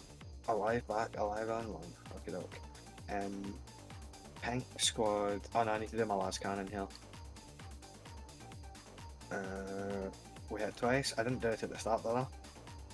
Maybe I did. In any case, I can make that pink squad's last cannon, who definitely hasn't shot. Yeah, they should get back to at least one of those for sure. So same target. It's a little interesting because sort of philosophically, pod games require both players to actively try to find each other. So we've got 1 bolt pistol that can shoot him, and then the last. I do sometimes get people who are like, This is. "Oh, I never heard from my opponent, And but I didn't actually try to get in touch with them. So do I get the win?" I'm like, "No." Twice. You both have to actually look for each other. If one of you is doing that and the other one's not, then they for sure will win. So if one of you is pinging the other one, the other person's not doing anything. Definitely, that's on that other person's fault. But sometimes there are people who are like, "Oh, neither of us did anything, so I would like to win, please." You're like, "No, This, no." Night. We had It's always a funny situation. lethal, but no hazardless. We don't take wins. 6 bolt shots. 1 lethal. Oh, I might get that coffee actually, champ. And then that's Probably gonna be up for a couple hours anyway. So 2 at 98. Sounding pretty good, right, Inky? Good. Then the plasmas, a lethal and a hat. So interesting about these biker squads, by the way, chat. I did see some questions Nice.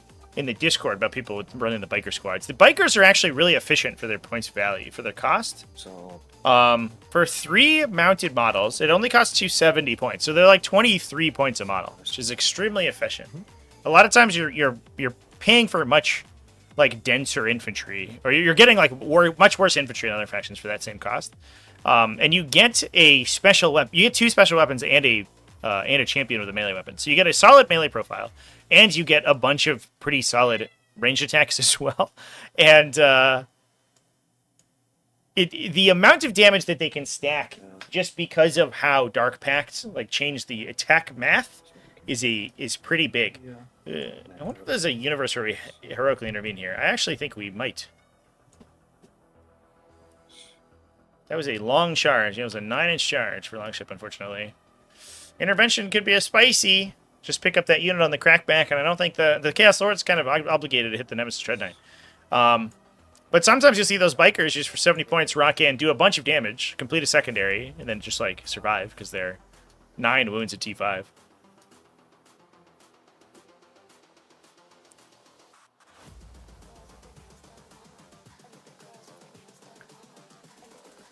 First Warhammer event looks like it'd be 2 and 2 buys. Oh, I apologize for that. That's too bad. That does happen sometimes, though. A lot of times when people lose a game, sometimes they just like they forget about the event. They think they're out or whatever, and then they just like they forget to update their status. These guys. That's why if anyone doesn't have submitted results in my events, I always drop them. Annihilated. Some people think it's automatic in best guess pairings. It's actually not. I just do that manually. Yeah. But that's because people will oftentimes, if they fail to play one game, they will most likely fail to play the other game. So they're automatically dropped Dropped anyway. by me and my fingers. I click on their name. Great. I wanted to heroic here. Oh yeah, that's fine. Oh, here is the heroic intermission. Okay, we're doing it. Nice. We're going a little quick, so 6 should do it. Yeah, we are battle round 2, and Longship is down an hour somehow. Although about 5 minutes of that was probably him reconnecting after the crash. Because his computer's having a little struggle. It's on the struggle bus right now, unfortunately. There.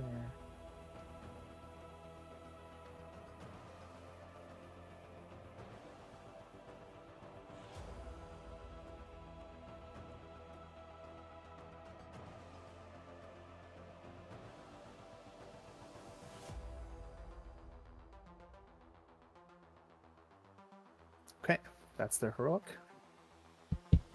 Okay, in that case, I'm probably not going to do this. Realize all the units in one turn.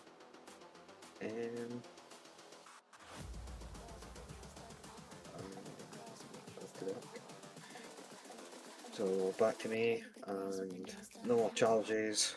Let's roll the Lord's attacks up here. What he's doing at the start of the fight phase, he declares his once per game ability.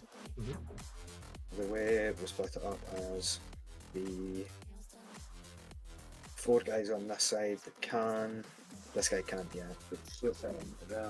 Let's try and Longship Loft's mic up a little bit here. He seems very quiet. Attack the Paladin squad, so it's 1 power fact. Oh, he's actually maxed already.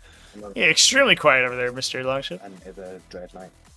So He's worried about the, he's a true Cypher player. He's worried about the agents of the Imperium discovering him. and shot.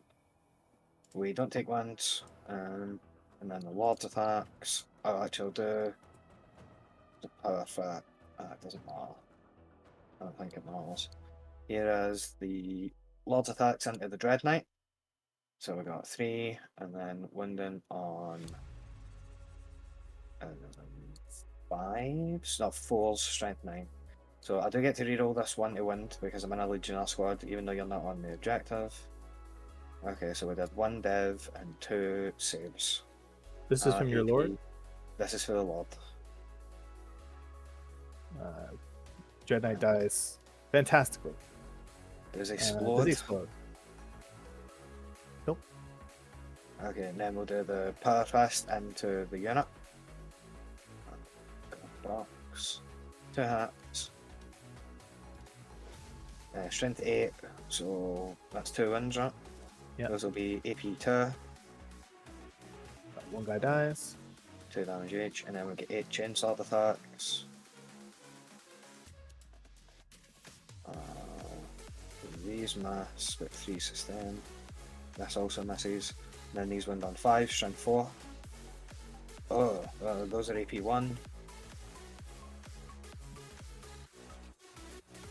Saved all. Nice. And then we've got 1 guy with no AP weapon. 3 attacks. 3 hits. 2 2-ups. Got it. Then over to you for some attacks. Yeah, that was the only charge, right? Yeah, cool. So this Grey Knight survived the Legionary charge. All right. What the fuck? 4 guys and him. So The 2+ save army just scamming people. Somebody mentioned that they thought an army that was just nothing but Strike Marine bodies on the tables was good. And I was kind of tempted to try it. Just infinite strike squads and Oh, wait, I'm getting interceptors. right in the middle to attack the one wounded. I'll do that in a sec. Sounds good. And I was almost wondering if I was kind of interested, honestly, because you could fit probably 5 at a time. Or put probably 60 guys in, and just teleporting around the table and just running at people. Just a trillion units of 5. You get like 12 units of 5 guys, or we can do a 2. couple units of 10 for strats. So we lose the whole squad, and then these are on the 4 up. And whoop, get back here. It was 3. And it does. Okay, so just the Lord left. Just a lot.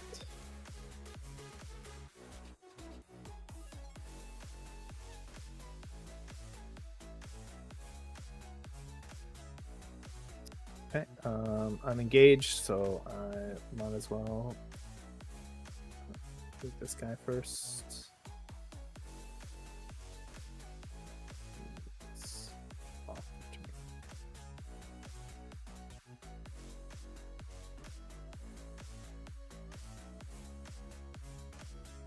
Okay, go ahead, swing with your dudes over here with the guy. Yeah, Dark Plague will stand. We might take wins. We do take them. We take 3, lose a guy and a half. Are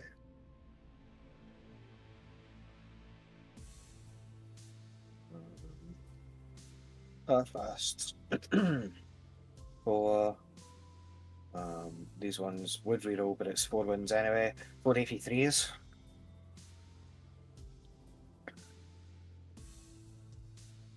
He dies. A worse version of tactical spam, basically. Do I like Assault Centurions? I haven't seen a lot of hype for them in Space Force, but have not gotten great value out of them. Yeah. I actually 12 ppm for strike. It's not points per model, right? It's points per wound. You could also take Purgators, right? If you're just like forcing the tactical marine body, you could also take the Purgation squad. Although they're worse because their weapons are trash. Is that everything? I think so. Strike squads are not 60 points for 5. And it's after falling back, it's not correct. Yeah. That would be insane. That would be nuts. You would absolutely see that list. You would see 60 strike marines all day long. I would pay the shit out of 720 points for 60 strike marines. Oh my god. Woo! Let's go. Yeah. It's 24 points a model. Yeah. It's 12 points per wound. You're calculating points per wound. Let's see what I draw. Defend. 2 points per model. It's like they're better tactical marines at that point, right? Tactical marines are basically free. That's might as well be free. I don't know what's happening with these dice, but some random dice at the table.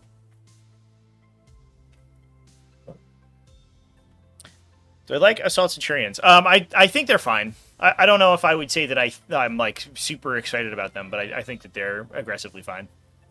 Do we see an Overwatch here from the Forge Fiend? I think a guy. Oh, I guess this is the sit up. So we have not yet seen the actual movement from these guys. Okay.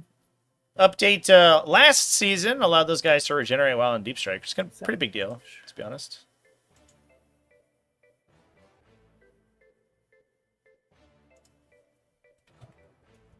Did these guys move though?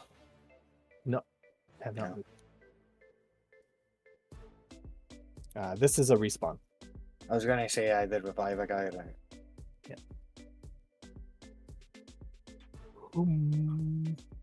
This is probably a better spot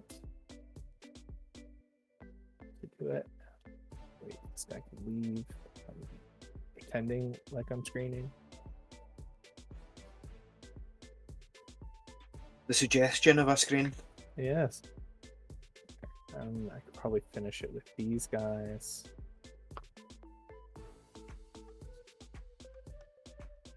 I guess you can hold the This guy. hold in Overwatch until you see After. the charge roll. To be fair, Grandmaster is not going for the Forge Friend. It's so interesting. The Forge Friend is lethal to the models in a Grey Knight's army. I'm so shocked that we are not just trying to kill that thing as immediately as possible. Spending 450 points on max fire strikes. I will say 10th edition fire strike servo turrets. The issue is They have a certain appeal. Much better than the 9th edition fire strike servo turrets, where they were like the worst unit in the game. They were so bad. But I think their output for points value is not too bad, and having a 2+ base save, while in like benefiting from cover theoretically is very good too. I think I would maybe like it in. I don't know about the maximum number, but I think I would maybe like it in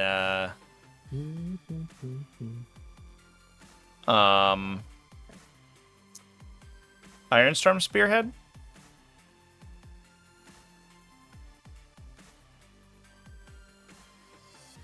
It's too bad that their ability is trash.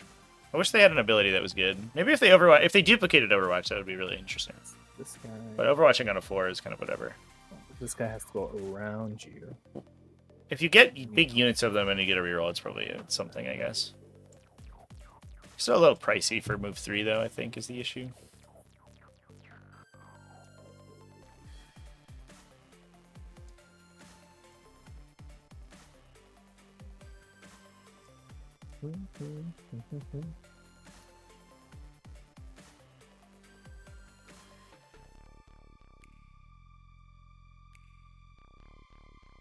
Defense strongholds, sabotage.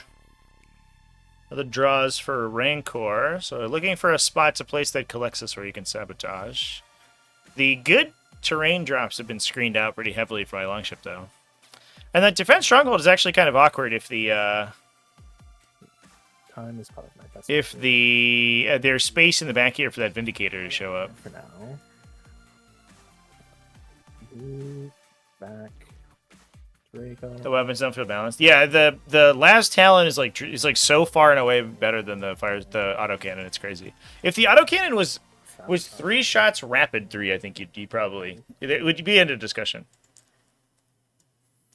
But the problem is it's AP1, and as we just talked about, AP1 is basically AP0. It might as well not be any AP at all, unless you have AP bonuses, which you don't. Then it's not good. Run as many marine bodies with a 4+ invuln you can. On the objective. Champions of Rest choose Feel No Pain. See how long it takes them to go down. Yeah, Get me back there. I think you'll find that the answer is it's actually pretty quick. Rubrics. Like just running Marines in the middle of the table. If you want to play an army like that, you can get a little bit of resilience out of Dark Angel infantry. Like Deathwing Knights are legitimately difficult to kill, but Space Wolf infantry not so much.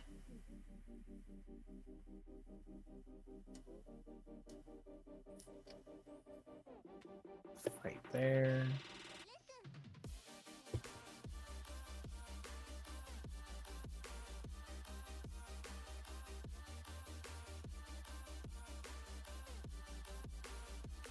They say they were going to change the ally rules for other armies.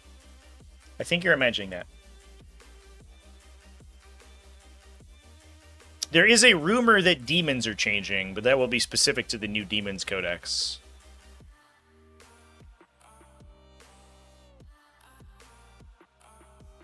I like what they're doing currently, outside of Chaos Space Marines, but I like what they're doing currently where the allied rules are included in the Allied Units Codex.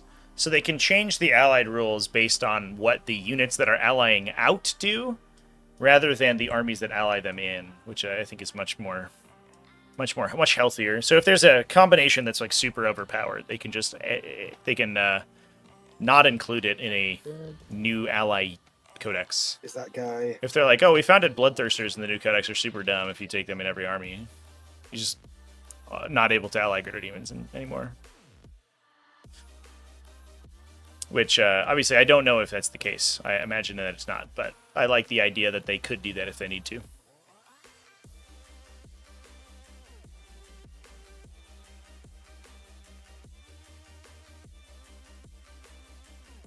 This is doing action. I can make these guys clear them.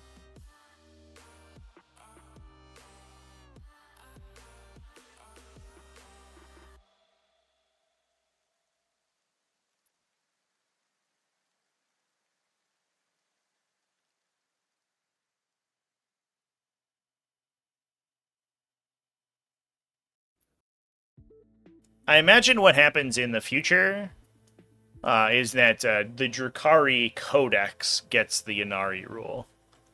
I imagine is what will happen. Or it's like a specific Eldar detachment, and their ability to access stuff is very limited. Because it is problematic right now, I don't disagree. Just keeping these guys super safe, huh? It's interesting. Make sure I still have 2 on the objective.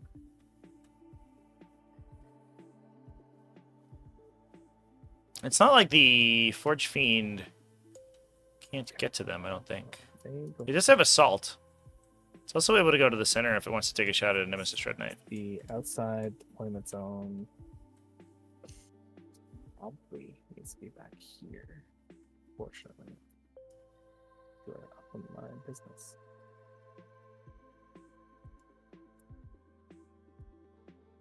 Okay.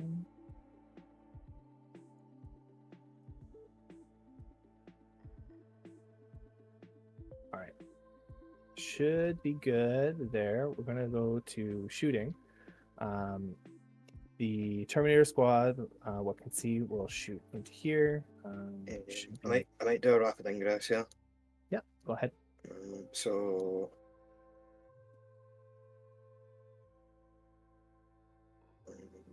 time on me.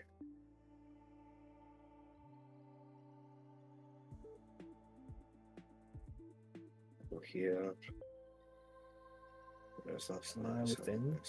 This. 1 sec. You want to fix some of that? Make sure I'm outside of the line. Alright.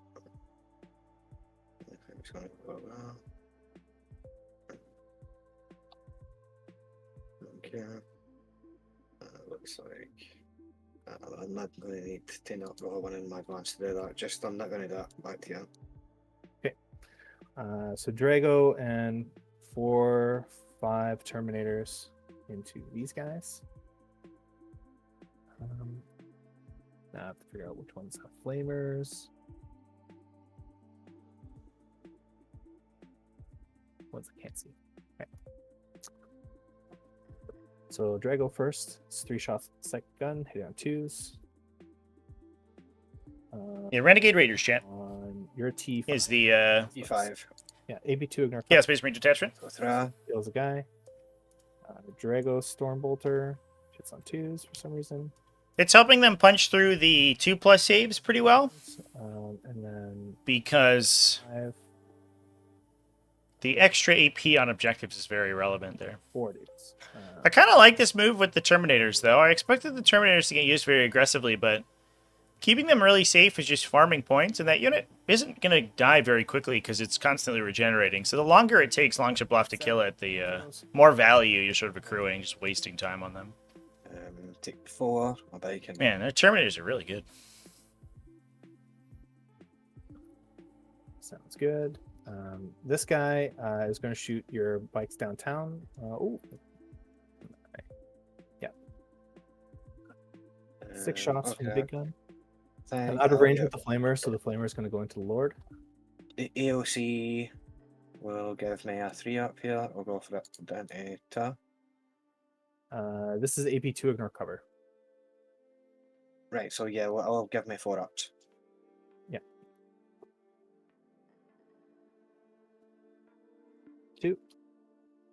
4 ups. There's a bike. Flamer. 4 into the Lord.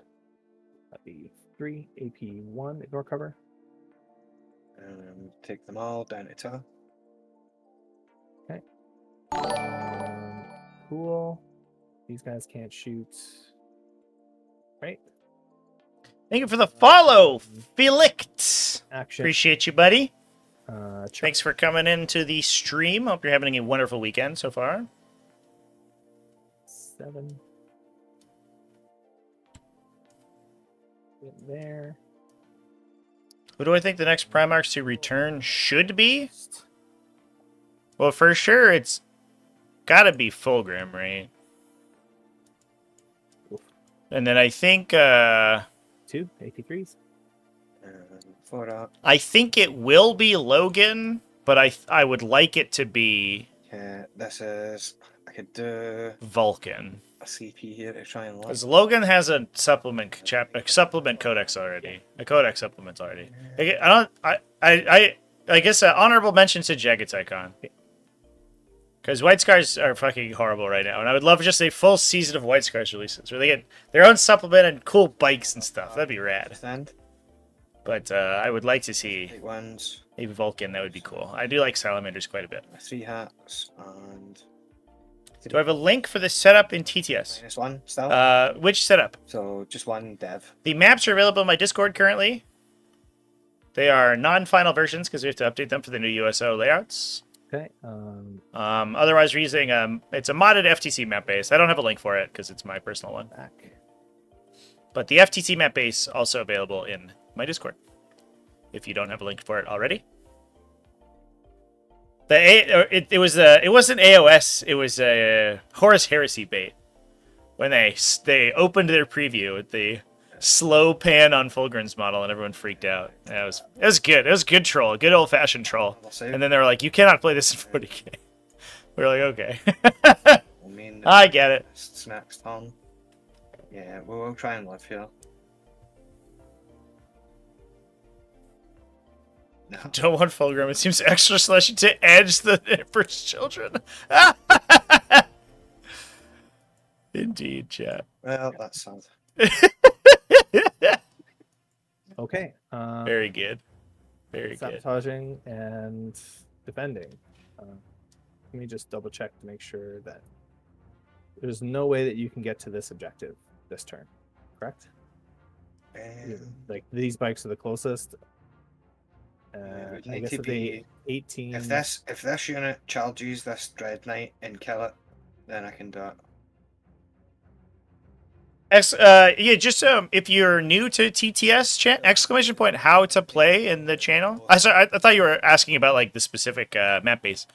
Exclamation point how to play will get you to my new player tutorial playlist. There's a bunch of like generic general 40K intro stuff on there, but there is also a bunch of tutorials on Tabletop Simulator. So go check that out. That is all my big daddy tutorials. Call the Horde can't do it. Oh wait, that one's legal against you, right? Yes, correct. You killed it. Call the Horde is live. Do you not how many paladins we got left here? 3. Oh boy, that's exciting. I wish that Lord had survived. I could really do with having that CP or a Lord. There is a Vindicator in reserve, by the way, chat. So this Call the Horde could potentially be scored out. We only have to kill 4 paladins between 2 bikes of Vindicator and probably 1 or 2 Legionnaire charges. Put somebody else on the board. It's definitely possible. I think we could see it happen. Got 3 command points. Yeah, and Felix, if you and your friend are looking to play some more games, exclamation point Discord. If you're not in my Discord, please come hang out. Well, I run free events with the Discord. At least one starts every single week, but also I run. I'm running some special events. Exclamation point events. We have a casual event for new players, and we have a GT. Those are starting end of next week. good. So you still have 7 days to register for those if you're interested. You got line of sight, yeah. And everybody, it goes to everybody in chat if you want to play in a GT or you want to play just some casual games with some draw raffle prizes. Then exclamation point events in chat. Get you links to those. I'm gonna get 15 Primera. The current utilities of Vindication for reserving it. It was certainly Vindicate to Longships Loft's decisions here. That's right. Longship is just bleeding assets right now, but That's the in. Nope, he's off. Right, okay. You just nudge him back a wee bit. He is bleeding assets right now, but he is still doing okay in terms of score. He's certainly going to be a high-scoring game. Oh, there's also Rubric Marines in Strategic Reserve for Longship Loft. And if he can get them in a position where they could shoot these Brotherhood Terminators, or they could shoot the Voidsmen at arms, Chet! That objective is not locked, I don't believe. Oh, no, it is locked. No, it's not. The Strike Marines didn't start on it. Chat! He could blank Defense Stronghold. Oh, no, we burned Defense Stronghold for a CP. Oh, good call on Rancor's part. Man, these reserve plays are so cool. I love them. I forgot about those Rubric Marines, chat. I think that's what pops in on the Paladins here. I think you could knock out 2 Paladins with the Rubric Marine squad and kill the rest of the Vindicator. I would have to hazard a guess that that's the game plan. Oh, I guess they're not such a good objective, though, so it's a little awkward. Maybe it's fine. We'll see. Hashtag Team Ferris. The only confirmed dead one. He's been revived by Belisarius Call. He's built him a robot head. And he's put a Man of Iron in consciousness in it, so it's actually hyper heretical, and all the Iron Hands hate him, that feels appropriate for Iron Hands. I feel like Iron Hands would hate themselves anyway. It seems like their whole MMO. Like Nixon from oh yeah, it's the opposite. It's just a head in a jar. He's piloting a dreadnought. Oh, that'd be cool actually. No, I'm in on that. That's very Iron Hands. He's just in a dreadnought. It's like a big, huge Titan-sized dreadnought. It's like the size of a knight. Oh, that'd be sick. All right, now I'm sold. You've sold me on Ferris Manus.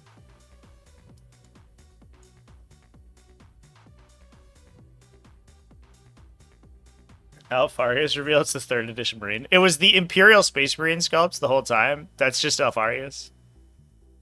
The guy with the disintegration beamer. These guys are going to roll in advance.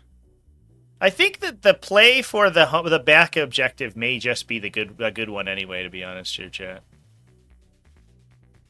Rancor does have good sort of anti-rubric technology with the Calexis in the back.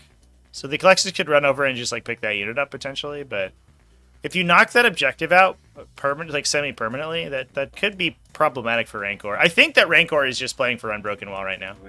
I believe that that's going to be the game plan, so maybe denying primary doesn't matter. Fixing how he's saying I need to resolve this advance tonight.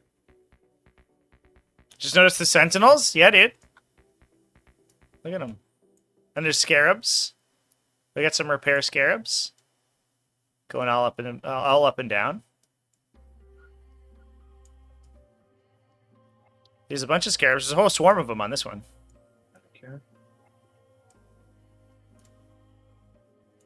I put a lot of time in my Necron maps. It's any faction that was a Dawn of War faction gets extra T5S2 map coverage because they have a bunch of assets that are easy to use. Yeah, Longship Loft charged on the top of turn 1, so he was literally in melee in his very first fight phase. So he started early. He's lost a couple things though, so I think he's gonna be fine. I think he'll be able to roll out 3 turns here pretty easily. 18, both objectives. Yeah.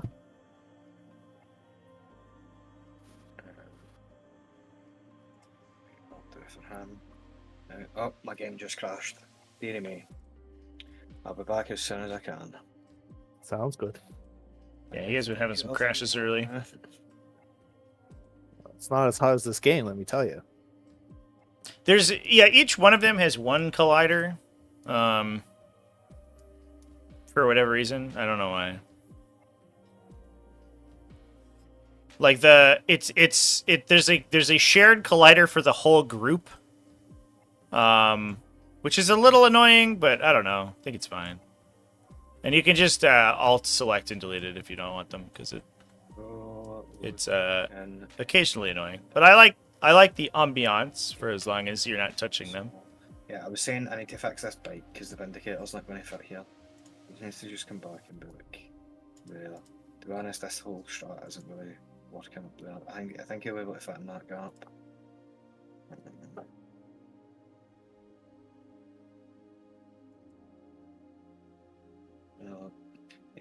this bike just needs to. These bikes. See if you don't mind. I'll just leave the bikes where they were, basically. Yeah, Where the where first were they? ones were. I'll just put them over here on this objective. So That's not where they started. The That's bikes that where, were up front are the ones that lost the bike, right? That's right. Maybe I just can't do this because I don't know if I've moved as far as I could. So I best not go here. Unless I suppose I could fix it by going at the back.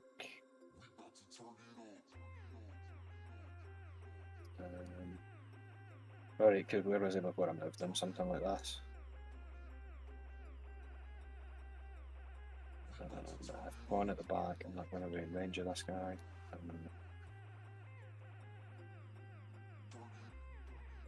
It's female warrior Jane from the Adventurers pack in the 1980s. Is that like an old rogue trader? This is the Dragoy in the side. Oh my god. I I had to look that model up, chat. Probably he moved about 6. So if I roll in advance for him.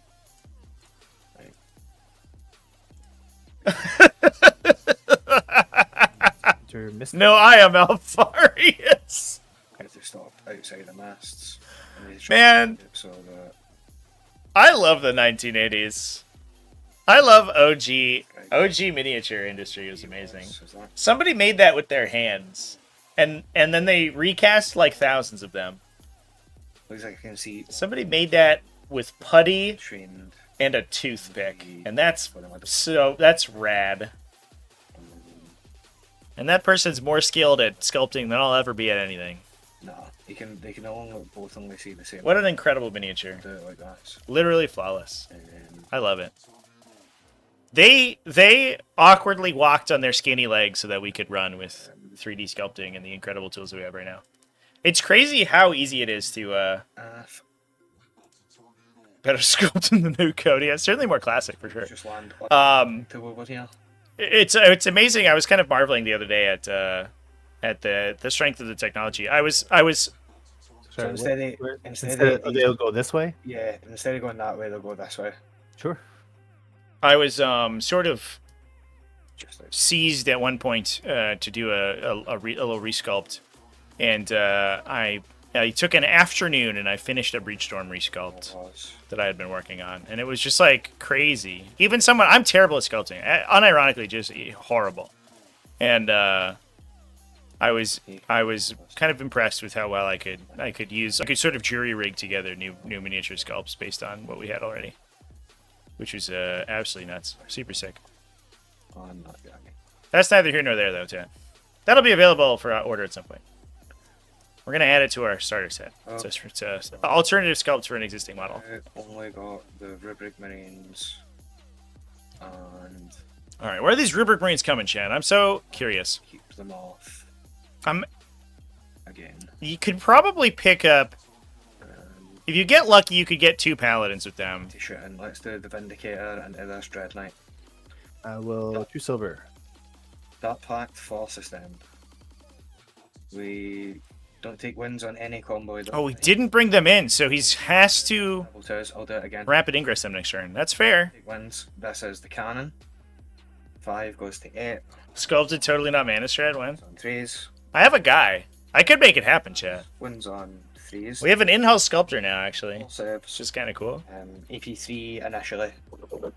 Yeah. So it'll be 3-ups with cover and AOC. No wounds. Okay, the combo item misses the Havoc Launcher, shoots 5. There's a lot of like really cool custom sculpts out there, Chad. 4, 5 hats. One's on 5s. 2 saves, 9p. Takes a wound. Nice. Yeah. Right, the Orange Squad activate. They are going to huck a grenade at him. Wait, did they advance? Yes. They sure did, so they can't Sure do that did. anymore. But they are going to shoot him. That grenade change is, this has been the most that I've seen that grenade Plasma pistol. nerf come into play in a game. Which, honestly, I'm here for. Cannot see. So that was very stupid. Oh dear. Oh, because you're not on the cover. Right, okay. I guess I could have done it like this. He missed it anyway. He missed anyway. Okay. Yeah, that's fine. Yeah. So then the bolt pistols. Can everybody else see? Yes.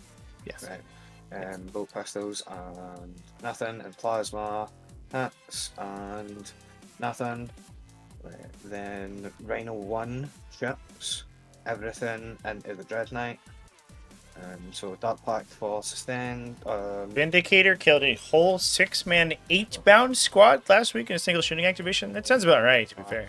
Yep. Sorry about that. This is the last cannon. This can certainly happen. Then we've got D6 plus 4, combi bolt up. and you roll good on your D6 damage. You just get her done. Masses. If you have sustained lethal, the whole wombo combo, like you just go ham. 6. Get him Havoc Launcher. 2 mass, 1 sustain. 5s. 1 save, no AP. Got it. Okie doke. We are going to start. Do you want to activate the Sigil? No wombo combo. All right, well, that is impressive, man. I don't think. Was it a Chaos Vindicator? We definitely can't do it over here now, though. Right? The full trained shoots these doodles. Dark Pact for sustained. We take winds. We take 1 wind. That means the guns are run at hot. So 3d3 plus 3 only now, right? Yeah. 9 guys in the squad, so 5 and 3 Yeah, I don't disagree about the core strats chat for sure. on 3s. It does feel like the keywords are And then on 2s. a little sort of arbitrary. Go in the box. 6 saves. 6 saves. AP3. 4 go down. Sorry, what was this? This was This is 14? the full trained, yeah.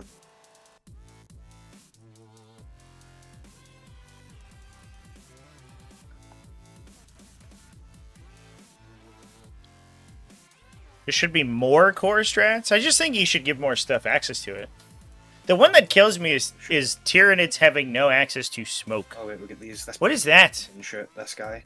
They literally have chimneys on their back that are constantly pumping out smoke. Why don't they have access to the stratagem? Dark Pact. It's weird, wild. Fail. We've got a reroll. That would and that would be like a legitimate. That would be actually very impactful to the survivability of the faction. That would be a change. It's the mistake I made earlier on. This was the unit that was behind there, and I've split them up when I moved them. He's part of this squad. Let me cover these guys to make sure this is.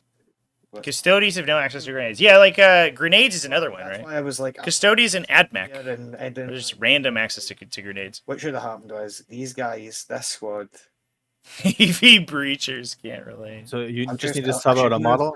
I should move this one.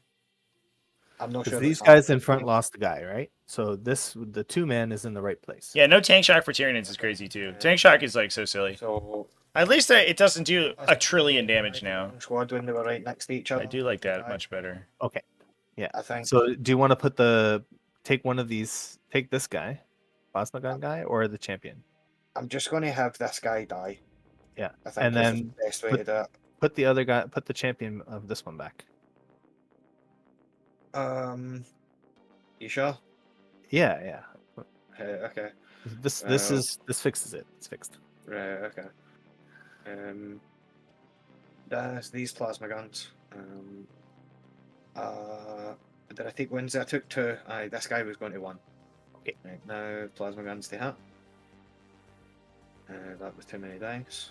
I'll take the 1. I'll take the 3 out, so 1 hit. And then wins on a 5. Nothing there. Bolt guns. And 1 save, no AP. Saved. Okay, Rhino 2. Can't see that guy, I don't think. I don't want to activate the sigil. What about these guys? That's not line of sight. You can't see anybody then. Well, definitely not killing that unit. Let's do nothing else. I think charging this squad is just suicide. So, Yeah, he's running a little low in time for sure, champ. He's unfortunately, this has been a bit of a rough game for Longship. He's had some technical problems, Threes. and he's a little flustered. Made some mistakes. I logistical mistakes. Finish my turn. Pass it to you. I'm gonna call that the turn. Whoa! Okay. Yeah. Once again, no picking up. Did we flub out on the paladins here, chat? Oh no. Uh-oh. I thought that was a Cure. Culta Horde that was just absolutely live. It apparently was not. Secure. Uh-oh. Bring it down. Not like this, chat. Bring it down. Oh no. Involved. I think. Longship went all in on these Terminator bricks and has killed a grand total of like 10 maybe, like 8, I guess. It's not exactly what you want. You want to get rid of at least one of those. Oof.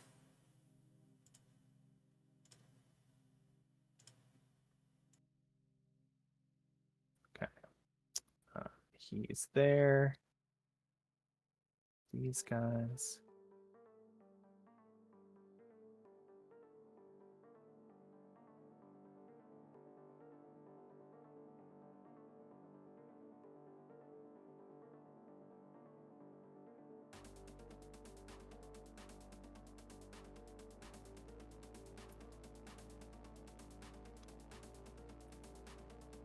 Over the wall.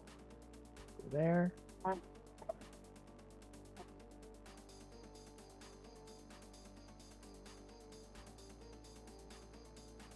Okay. I gotta bring in the Grandmaster this turn.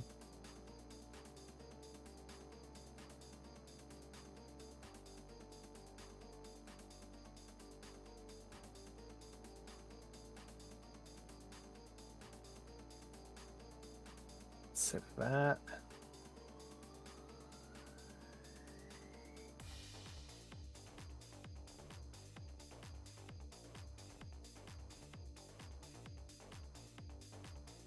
Yep. Should have moved the guys to bring around the objectives though.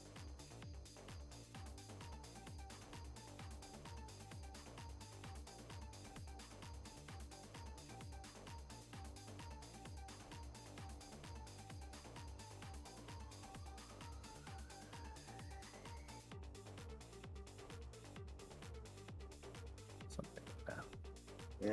Gonna go Overwatch today, guys. So 3d3 shots. I'll do my Dark Pact first. Sustained. We don't take wounds. I only have 3D, 5. oh, sorry. 3d3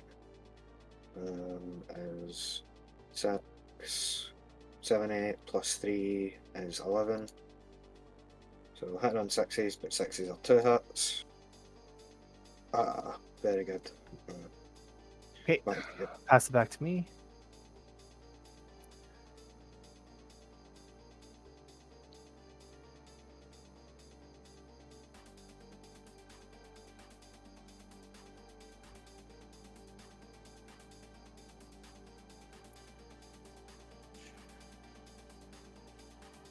Line.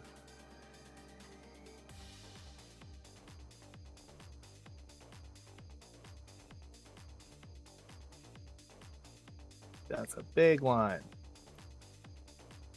Okay. Okay, so we want to be close. Still shoot those guys. Alright. It's good. 3 CP.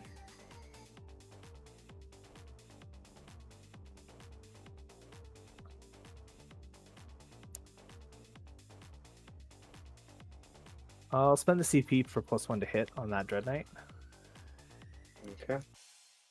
Alright. Are you getting into the shooting phase? Spend CP for that guy to come in. Ah, yeah, of course. This guy. It's a movement phase thing. Hold this.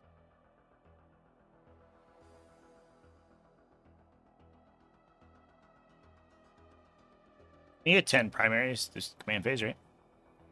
Yeah. Thank you. Make sure we don't skip over. It's important because there's the potential for a secret mission here.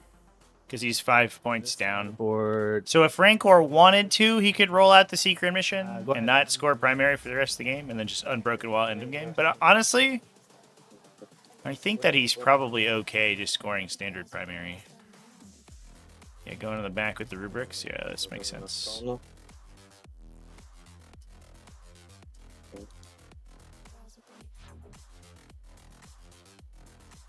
Yeah, it shouldn't be. I should have screened you here.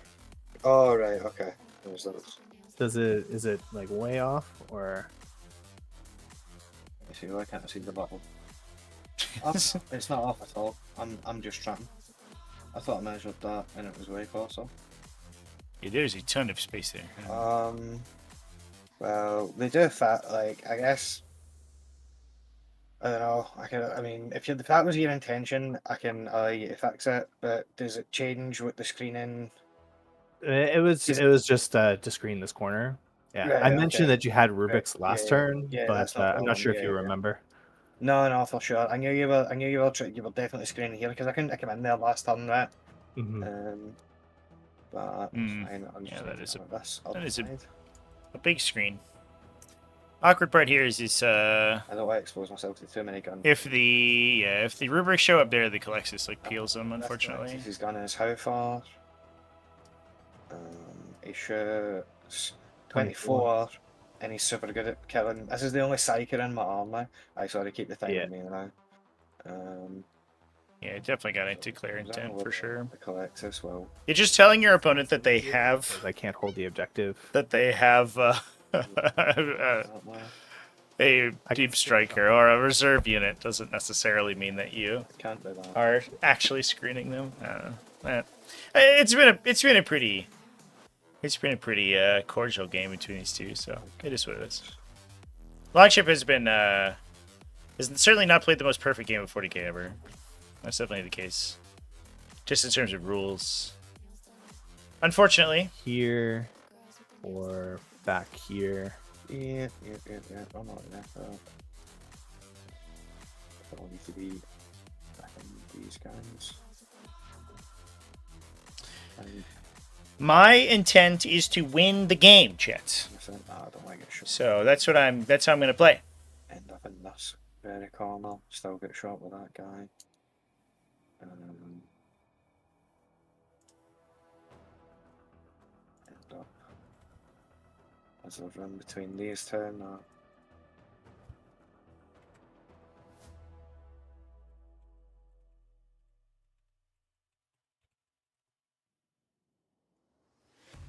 These guys there now. Yeah, go for that. Where's the 6? I feel like I should. I don't know. I want to make a video about playing by intent, because I do think that there is a lot of that. Like, oh well, if we play by intent, that means that like theoretically we play a perfect game of 40k, right? You're like, well, not actually. You still have to do stuff.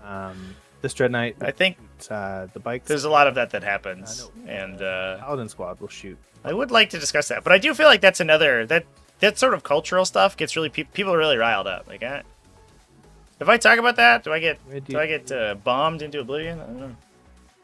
3 into the bike squad of 2, and 2 into the bike squad of 3. So 2-man bike squad is taking 3 flamers. 9. And then wounding on By the way, folks, for those who haven't seen it, 5. 1 signal cover. I have a preview video up on my Patreon. It will be for a new project, a 40k related project. It's tough. But I spent the last 2 weeks making this video. This guy. Please go check it out. If you have any feedback, let me know.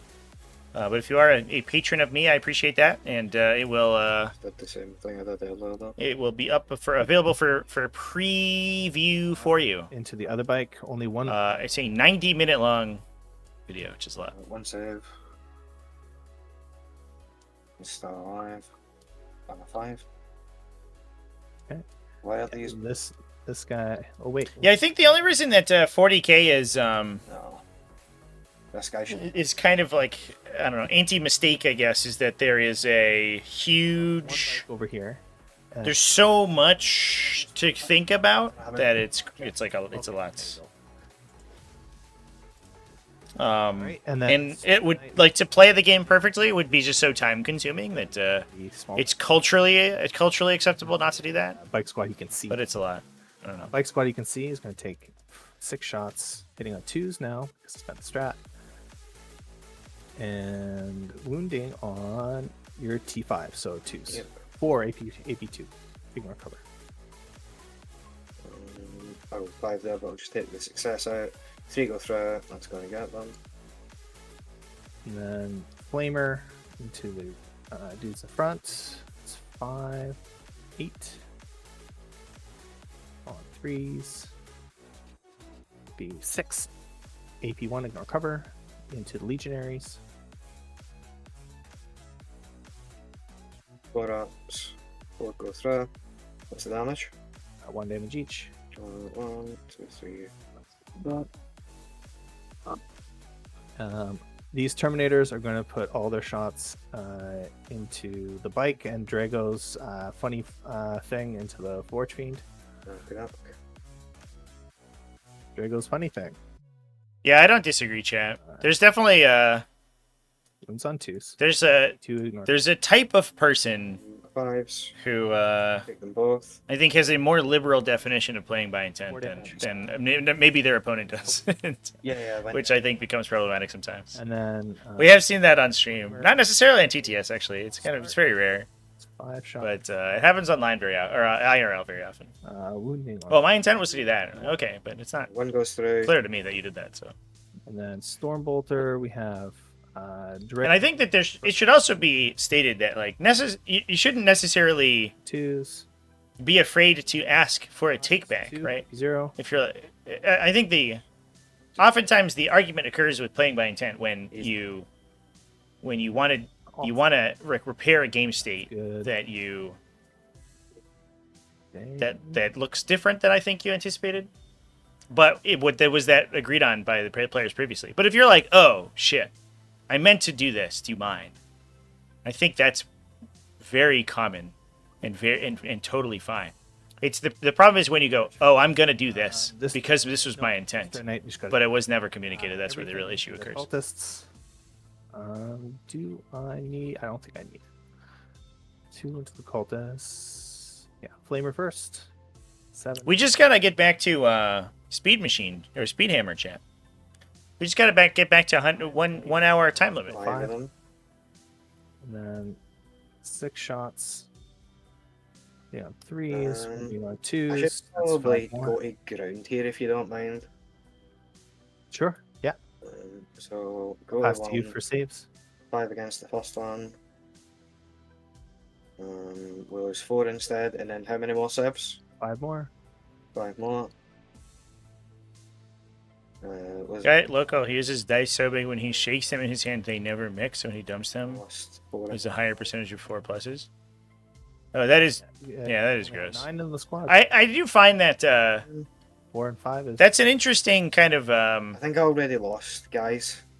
okay.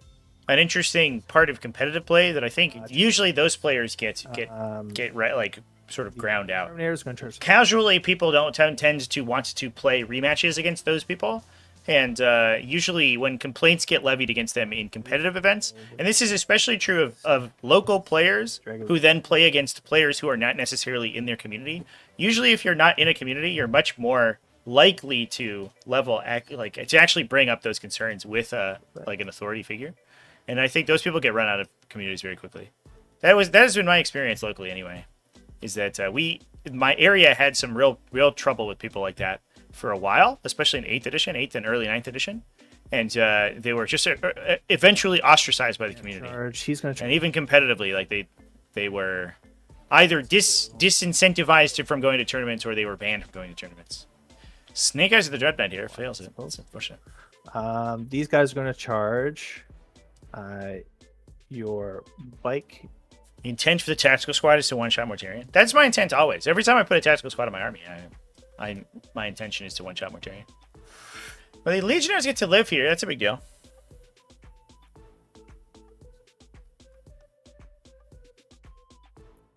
Plan is to avoid playing as much as possible. Yeah. Like if you're doing like casuals or pickups or something, like I think Had to go.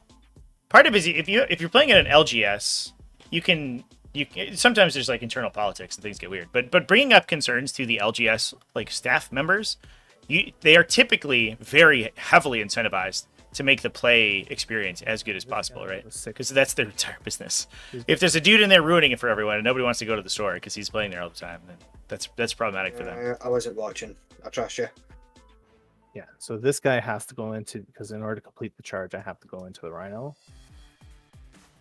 I did play against one guy who was like kind of notorious, like I don't know if he was like he necessarily a cheater, but definitely an angle shooter. Angle charge. And I was using a dice app because I think I was rolling out old repulsors executioners, which were just a trillion attacks. And I would just like use the dice app to calculate results and hand him. It was because I started doing the move to block this from happening, and then the game crashed and I get distracted or something. I think it was the game crashing, and then I came back in, didn't finish it, and that's allowed me to, now I'm not going to get my defense stronghold, and I'm not going to get, it's an 8-point swing, kind of botched it there. Yeah, that's rough.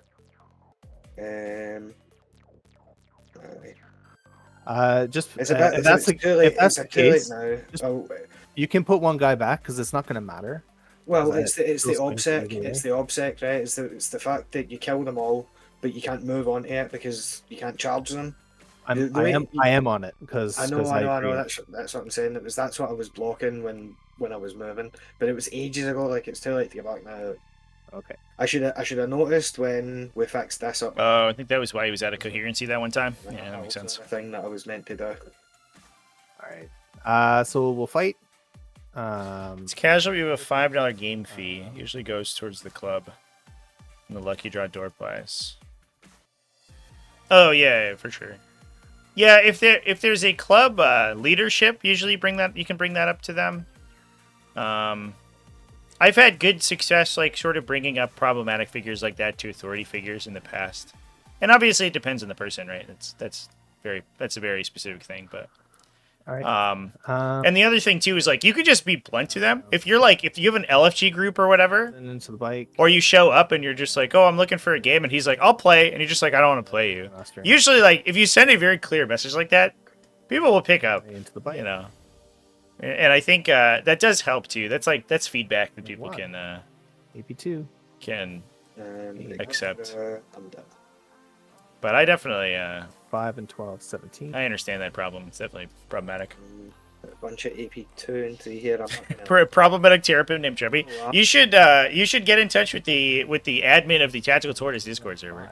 3. If you hit him in a Tactical Tortoise event and he gets salty because his Chaos Demons died to Castigators and he rage quits halfway through the game, just let the admins know. They'll boot him. I don't think Discord has this problem, but Facebook has a problem. When if you're the admin of a Facebook group and you ban yourself or you leave the group, it just doesn't have an admin anymore, and there's nothing you can do about it. It requires admin privileges to add the admin back in. Charge these guys. So if you get banned from your own group, it's actually just fucked. The whole group is now leaderless. I don't think Discord does that, but it is very funny. Okay, so we'll do 4 dudes first. So that's 16 with lethal. A mod for the LGS talks about how much you hate 40k to the 40k group. That's good. All right, real talk. That just means he's a regular 40k player. Too bad. That's just how 40k players talk to each other about 40k. If you don't have a healthy disgust for this game, then you're not a real 40k player. You have to be a little angry sometimes. That just means you care, you know? Be it for me. Bring it down and secure. I should get both. Yep. So I got 2 for your Forge Fiends. I didn't kill anything else, right? Just 2. Yeah, you killed these guys, but they're not to bring it down. Killed some bikes. The Rhino was already dead. Yeah, that's just the full trend. And pass to you. Can I see what my card is? I do hate Necrons. I hate Necrons when Necrons are good. That's Batrep. Necrons are the worst good army. Like they're just the most obnoxious shit when they're good. I like Necrons right now. I want to be honest. I think Necrons are cool right now. I played a bunch of Catan shards for a while, so I'm a dirty Necron player now. That's one. I'm part of the problem. It's me. The call is coming from inside the house. We're getting engaged. Not sure. Rancor now starting to get the upper hand here. Longship, unfortunately, Got battle shock first, right? They got 5. whiffed on his secondaries. He did get Storm hostile objective this turn, which Shock. Does is anybody- probably going to be it's going to be easy to score, I think, if he can knock out a couple of the paladins. He's not battle shocked. I also needed to take battle shock on these guys. I think All right. that Okay. could change things. Necrons are pretty good right now, but they're like good in a way that requires you to also be good at 40k. An Overwatch. If And I'm not convinced they're not good in a way that's like or they're good in a way that can't be defeated. You know what I mean? Yes. The list that was just like, okay, here's 20 Lich Guard with a 4+ feel no pain that regenerate like 10 wounds a turn. And the question is, can or can you not kill them in a single activation? Yeah. And if the answer was you can't, you just automatically lost. That was very annoying. I didn't like that. But now it's like you have to position well. You have to, you can, you're playing Hypercrypt. You can defeat it with Omni Scramblers and stuff like that. Like there's counterplay to it. I think that's cool and interesting. B5, AP1s, and recover.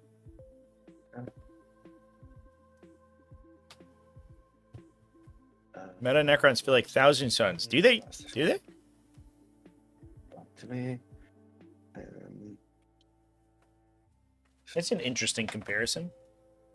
It's the chop. Do Necrons have the same damage output as Thousand Suns? I haven't gotten that impression. Yeah, it looks like it. Not fit there. Nah. Can I hit this guy for it on? No. So he can't shoot anybody unless we're going to activate the sigil. He can't move anywhere. Bothersome. So they have to attack that. Yeah, the 2 squads are getting out. Necrons were not enjoyable to play. Yeah, I think the most fun I had against really good meta Necrons. It was so funny. I was posting in the this is a little bit of a non sequitur. I was posting in the patron chat earlier. Magikarp Usefly, like 2 weeks ago, released a video talking about all of his problems with modern 40k, which almost all of them I totally agreed with. But he mentioned something at some point, which was that, like, in 9th edition, if you played Tyranids versus Necrons automatically lost. And I was like, that's absolutely untrue. Necrons in 9th edition were cracked. And it was the most interesting matchup against Tyranids because Necrons were this really slow burn, like late game army, and Tyranids were all aggression. And they were polar opposites, but the matchup was like just coin flip close. You had to, like, both players had to be really good. And whoever like played to their game plan more efficiently would win. And I fucking loved those versions of Necrons. Those were so fun to play. You had to like identify a very specific game plan at the beginning of the game and then execute it well. On both sides, like both of you had to do that, and I thought that was rad. I really liked that matchup. Yeah, the point play in 9th edition was crazy. And Tyranid scoring, like, it's so opposite of 10th edition, right? Tyranid scoring was trash in 9th edition. Their secondaries were awful. Their OBSEC was mediocre.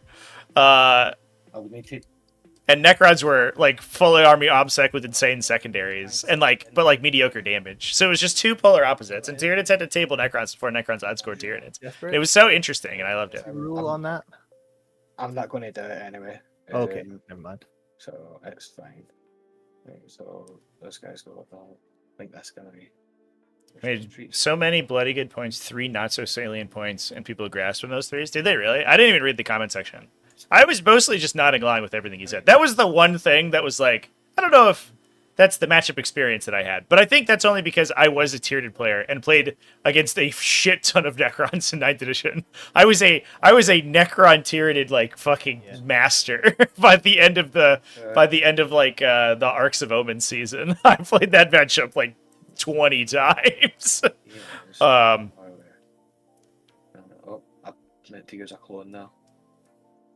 So, But I think it was a good video, and I honestly, I think I agree with so much of what he said. I didn't like that he was like, oh, well, people say do 3D print or whatever, or like get codexes for free, and that's let's get like not valid. And you're like, I don't know about that.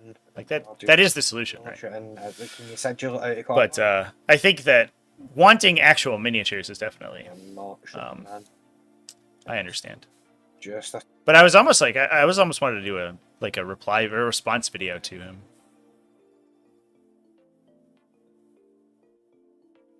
Because I think that a lot of his points were really on point. He talked about how like the rules creep and the rules bloat was too strong, power creep was problematic, and 9th edition it for sure was, but 9th edition was really bad. 10th edition feels less bad. Like Sisters have been the one release where it's just like, whoa, what is happening right now? Necrons were good, but they still lost games. Beyond like Eldari, I guess. But that wasn't power creep, that was just imbalance from the release. guy was probably blocked through base at that point. Okay. The Red Squad is going to spend. And then he talked about the expense, which I think was very. The tank this turn. It's a very important point for people to comprehend as a content creator, Fast. which I think a lot of people don't, which is unfortunate. Okay, one master. Like people are like, "Oh, just play the game," because that's what I do. Yeah. But when it's a like it has to be a write-off, right? And suddenly you have to approach things economically. It becomes much less straightforward. Because suddenly putting lots of time and energy and money into equipment and miniatures for IRL play is significantly harder There's 5 at AP2. for that to make financial sense. And that was a point that he made, which I think is... I got some comments on a recent video. Somebody was... one of my TTS videos like blew up a little bit. I got a couple thousand views. Somebody was like, why would anyone ever play on TTS when you could play in person? And I was like, Sorry. there's so many. I cannot cover every single reason in a YouTube comment here. Might be worth a whole video. If they can get to attack. This is Spine and Champion. Can make it so they both place. Dink. This guy touches same again. Perfast. Comments that were like, you only spent that much because of content. But I mean, it is true, right? But then like almost certainly that's the case, right? I think a lot of he was talking about spending like $500 a month on miniatures and rules and stuff, which is a lot, right? And that's certainly not what a normal person would spend. But when you consider like he's trying to make dice check work, and he himself, I think he said at one point he was putting like 20 or 30 hours a week into dice check, right? So you're trying to do the arithmetic, and you're splitting that among editors and and you're trying to offset equipment, right? A streaming setup like they had for Dice Check probably costs you $5,000 or $6,000, and then on top of that, you're also spending a bunch of money on miniatures, and you're paying an editor, and you're trying to split that between the hosts who are actually doing the stuff. And suddenly you're like, well, I'm spending 20 or 30 hours a week, and after those expenses are calculated, I'm probably making like single-digit dollars on per hour, right? I'll fight. And like that's you just can't do that. Like it just doesn't make sense in the long run. If that's your side thing, like oh my god, 2 damage. which is actively taking time away from his normal YouTube videos, which I think is what ended up happening. And so it's I think the thing that people miss is that like. And this is a comment I get all the time. They're like, "Oh, if you travel and do YouTube like full time, that means you can write that off, right? That's it. So it's like free." And you're like, "No, it's not free. I just don't pay taxes on it. I still pay the money. It comes out of my paycheck." Like anytime I buy a new camera for streaming or I travel to Texas or whatever, that money's gone forever. It's gone, and I'm never getting it back. And then I just have to hope that my content creation offsets that, and it to be honest, usually doesn't. And if I was also trying to run a YouTube channel where I was making multiple battle reports every single week, and doing that with fully painted armies and putting all my time and energy into that, I would not be able to make that work financially. There's no fucking way. I know. Yeah, and I think that's what they ran into with that channel. The channels that make it work, man. We'll stay with the It's so impressive to me. this guy. Like Tabletop Titans, like getting it out there, getting it done. So I get 15 primary. Incredible. But it's you gotta have other stuff going on, I think, in addition to the Cleanse battle report stuff. page.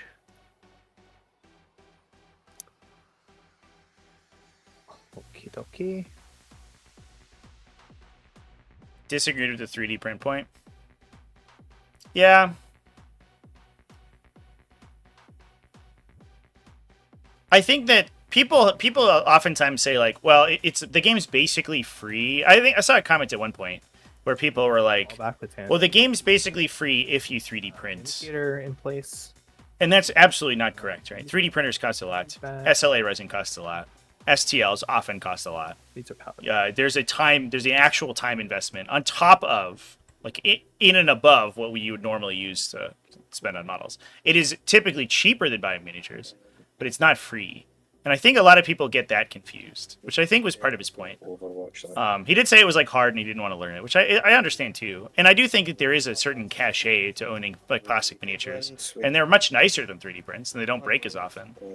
But they are more expensive. So 7 6s. Oh, that's I don't know. I think I saw his point. I Oh. also didn't necessarily agree, but I also saw the point.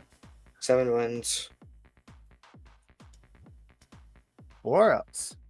Oof. Okay. He's super He's dead. dead. Okay. Grandmaster gets overwatched. Get a roll like that, the time they arrived. Very like on Overwatch at the very end. So Rancor currently out ahead in primary. I'm signed with it though, like late than never. It looks like Longship Loft's going to get another 5 on primary, so he's going to go to 63 plus his secondaries, bottom turn. Rancor looks like he's set up to double cleanse I and just Big Boy Engage. charge in and kill your infantry. So he is probably going to get Cleanse. I can 8. do. Yeah, so it'd be up to 68. I think that Rancor has this in the bag. He is also at 30 points, 35 points primary, so he should max primary to Longship's 40. So she should be up 10 on primary and whatever on secondaries. Alexis is dead. We would have to see Longship get a staggeringly good secondary draw this turn.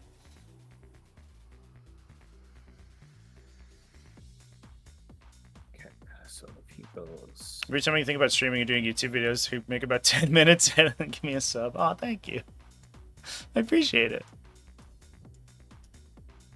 Yeah, I felt really bad actually. I had to up my ask for streaming gigs recently to get bonus. because the travel put a bunch of wear on my car, which I now need to repair. This guy's doing. And unfortunately, will make streaming here. very difficult this coming year if I don't Make himself a nuisance. get a better margin on it. Unfortunately. Which always feels bad. Every time I'm a terrible businessman, by the way, chat. This is probably very obvious. I'm horrible. I'm just atrocious at it. I feel really bad asking people for money at any point, which is always really bad. I don't know. It's not good for me. I'm bad at Guys are just gonna. marketing myself, I guess. So every time I'm like, oh, can we chip in more or something so I can buy it, so I can actually repair my car. It's makes me self-conscious.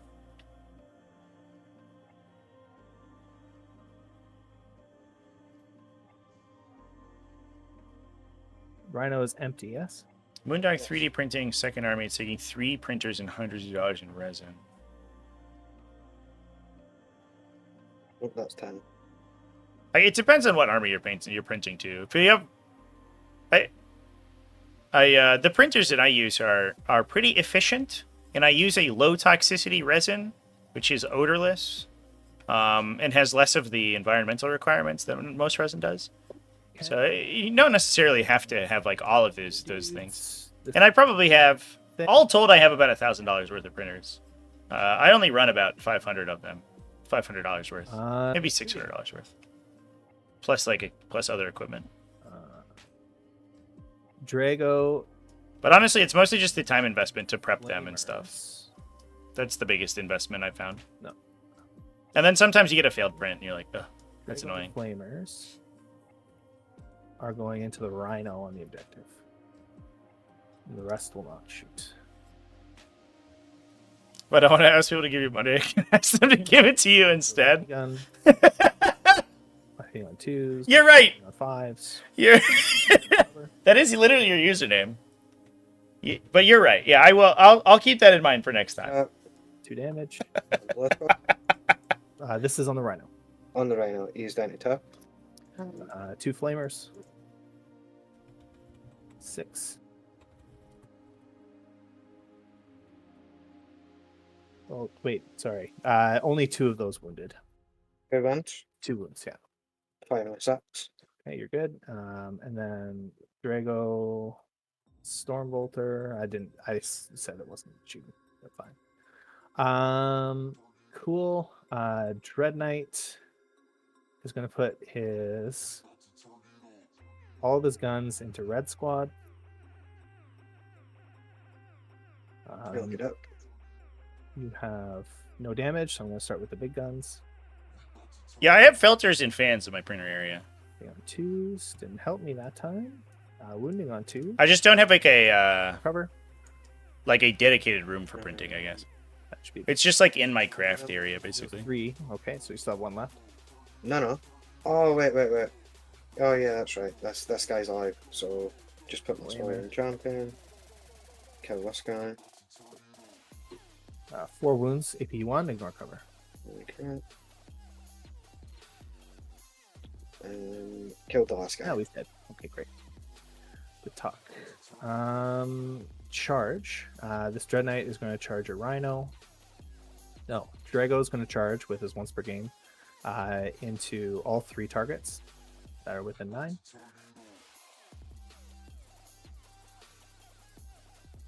Okay, so 12 is the result of the charge. Zoom in.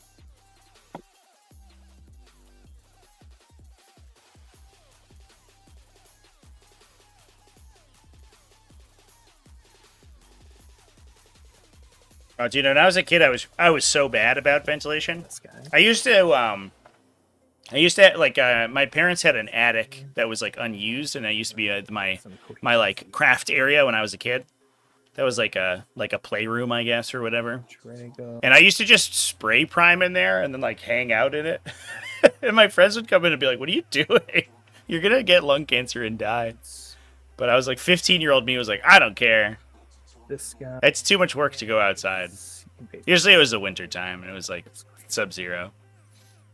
But yeah, I was a fucking maniac. Can't do that now. But now I have a front porch area I can spray in if I need to, which is nice. See? Yeah, exactly, dudes. The cancer's gonna get me one way or another. It's either cancer or heart disease, and I'd rather pick the one I want. 2 of this guy.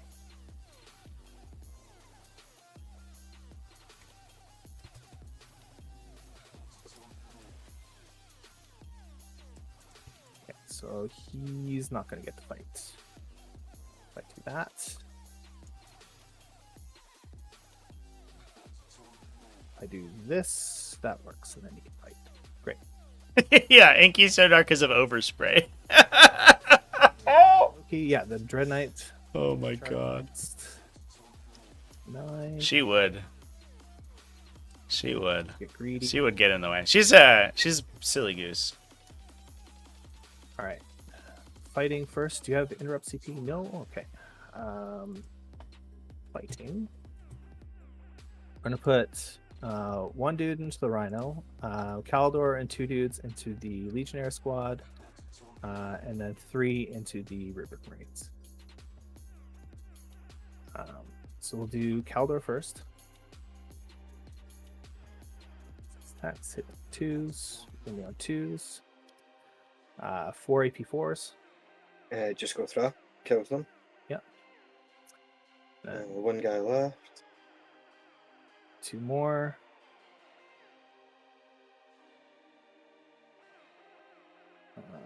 He is 3 dead. AP2. Unless he rolls a 555 up. Yep. No, he dies. Okay. 1 dude into the Rhino. 2 hits, no lethals. 1 wound though. Oh, Made made it. roll a 6. Alright, 3 dudes into the rubrics, 12 attacks. Those are lethal hits. 3s. 7 make you 2s. 7, 5 ups. Lose 4, just a sorcerer alive.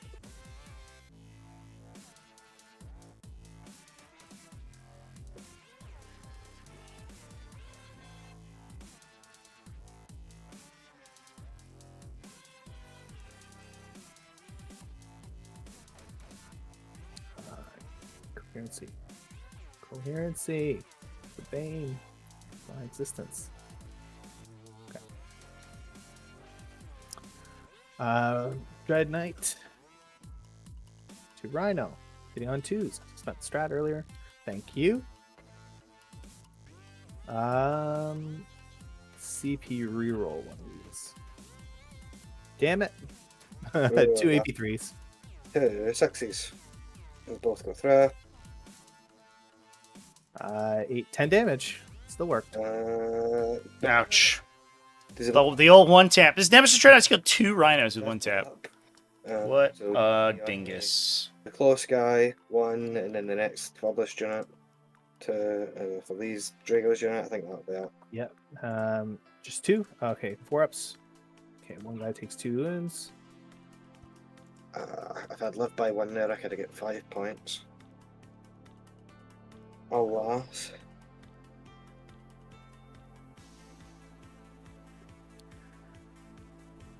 Okay. Beautiful.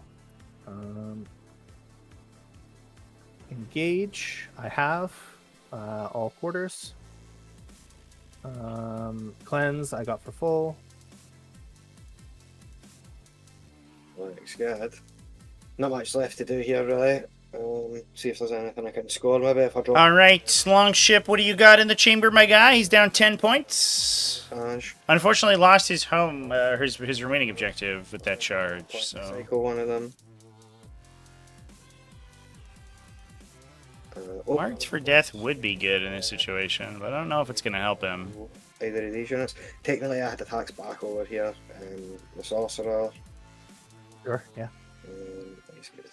It can actually be relevant. And 1 AP1, and then the Rhino. Oh, sorry. All good. 1 no AP. That's actually AP2 and AP1. So fails for the first. 2 damage. And then the next Rhino. 1 or 2 attacks. The Rhino, it was just 1. 1. Okay, 1 goes through. Just 1 damage. And then on my turn, this guy falls back. You can redirect against Sigil, right? Sigil's gone. Sigil's gone. Sigil's gone. This guy moves on to the flank. How did it go there? And then we'll shoot. I think we're more likely to kill this guy than the other guy, so that's the last thing we'll do. Dark Pact for Sustained. Don't take wins. Big Cannon. 1. Have I got a command point? I don't. So it's just 4. 1 hit. Oh, Woof. sad. Woof. A wound. You wound. 1 wound from the Vindicator? That's unfortunate. And then I suppose the Havoc Launcher could go absolutely nanas. We missed the combi with him. Havoc Launcher. 1 shot. Let me down at the last minute. Havoc Launcher. He hit. He winded. That's that. Not going to score any more points. Well, that looks like Rancor going to be None of this is our pod winner here.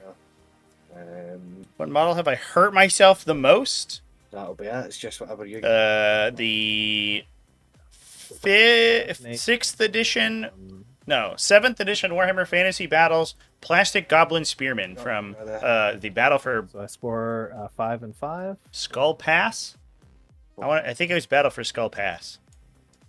It was dwarfs versus night goblins. That'll be it. And they had a tiny spear that was the fucking needle. It was insane. I cut my hand so many times in that thing. It was the bloodiest game that I have ever played.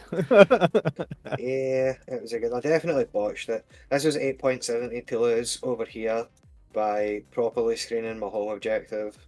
My guys would still have died, but it was like 5 for holding it, and also I have lots of metal bottles, yeah. the points that I didn't get from Metal bottles are fine. They're actually throwing you usually and safer than plastic in terms of points to cycle, like it was pokey downhill bits. for there.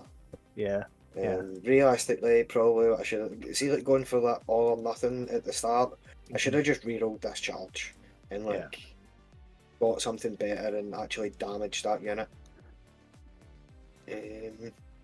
Alas, I played it as if I had that relic twice. I don't know. I hope I didn't do that in any of my other games.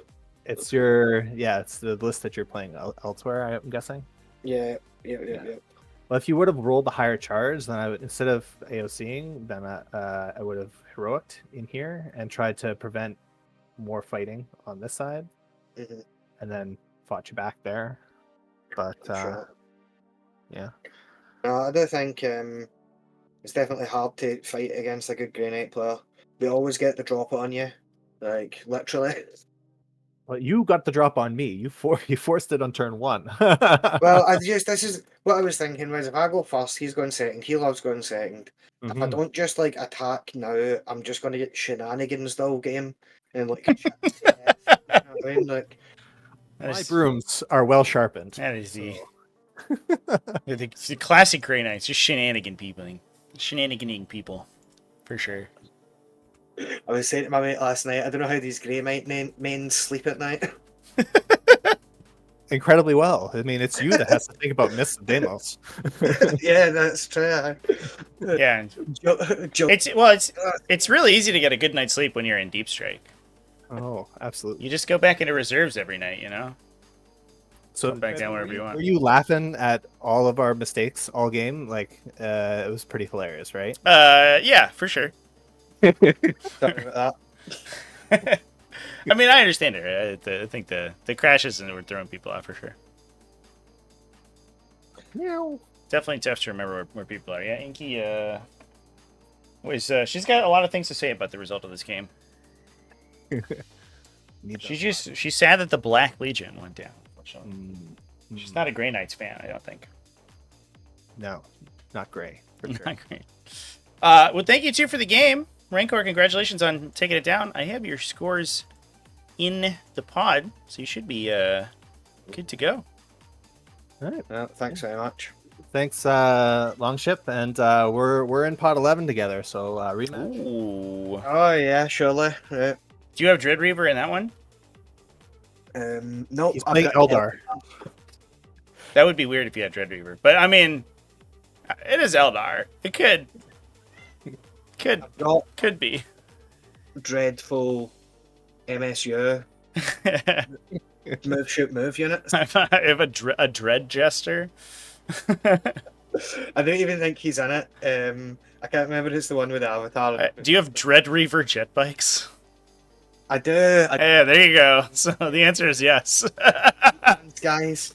Yeah, Oh, they're so good. they are extremely good in Yunari. Yeah, that's that one. Those models are crazy good for sure.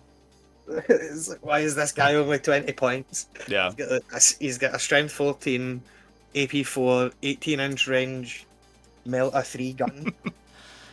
it's his two buddies. That's the problem. They're dragging him down. It's the two Splinter Pod guys. Less exciting. Each other, and it's like 3 grenades whenever they move. That's true. Yeah, that is good. The 4-up mortal wound. Mhm. Yeah. Because only one of them needs to do it, and then you can roll for them all. Yep. Yeah, you just jump one guy over top. Yeah, definitely. Well, cool guys. Thank you so much for the game. Hope you have a wonderful rest of your weekend. Cheers. Cheers. In the next See you one. later. Have a good one.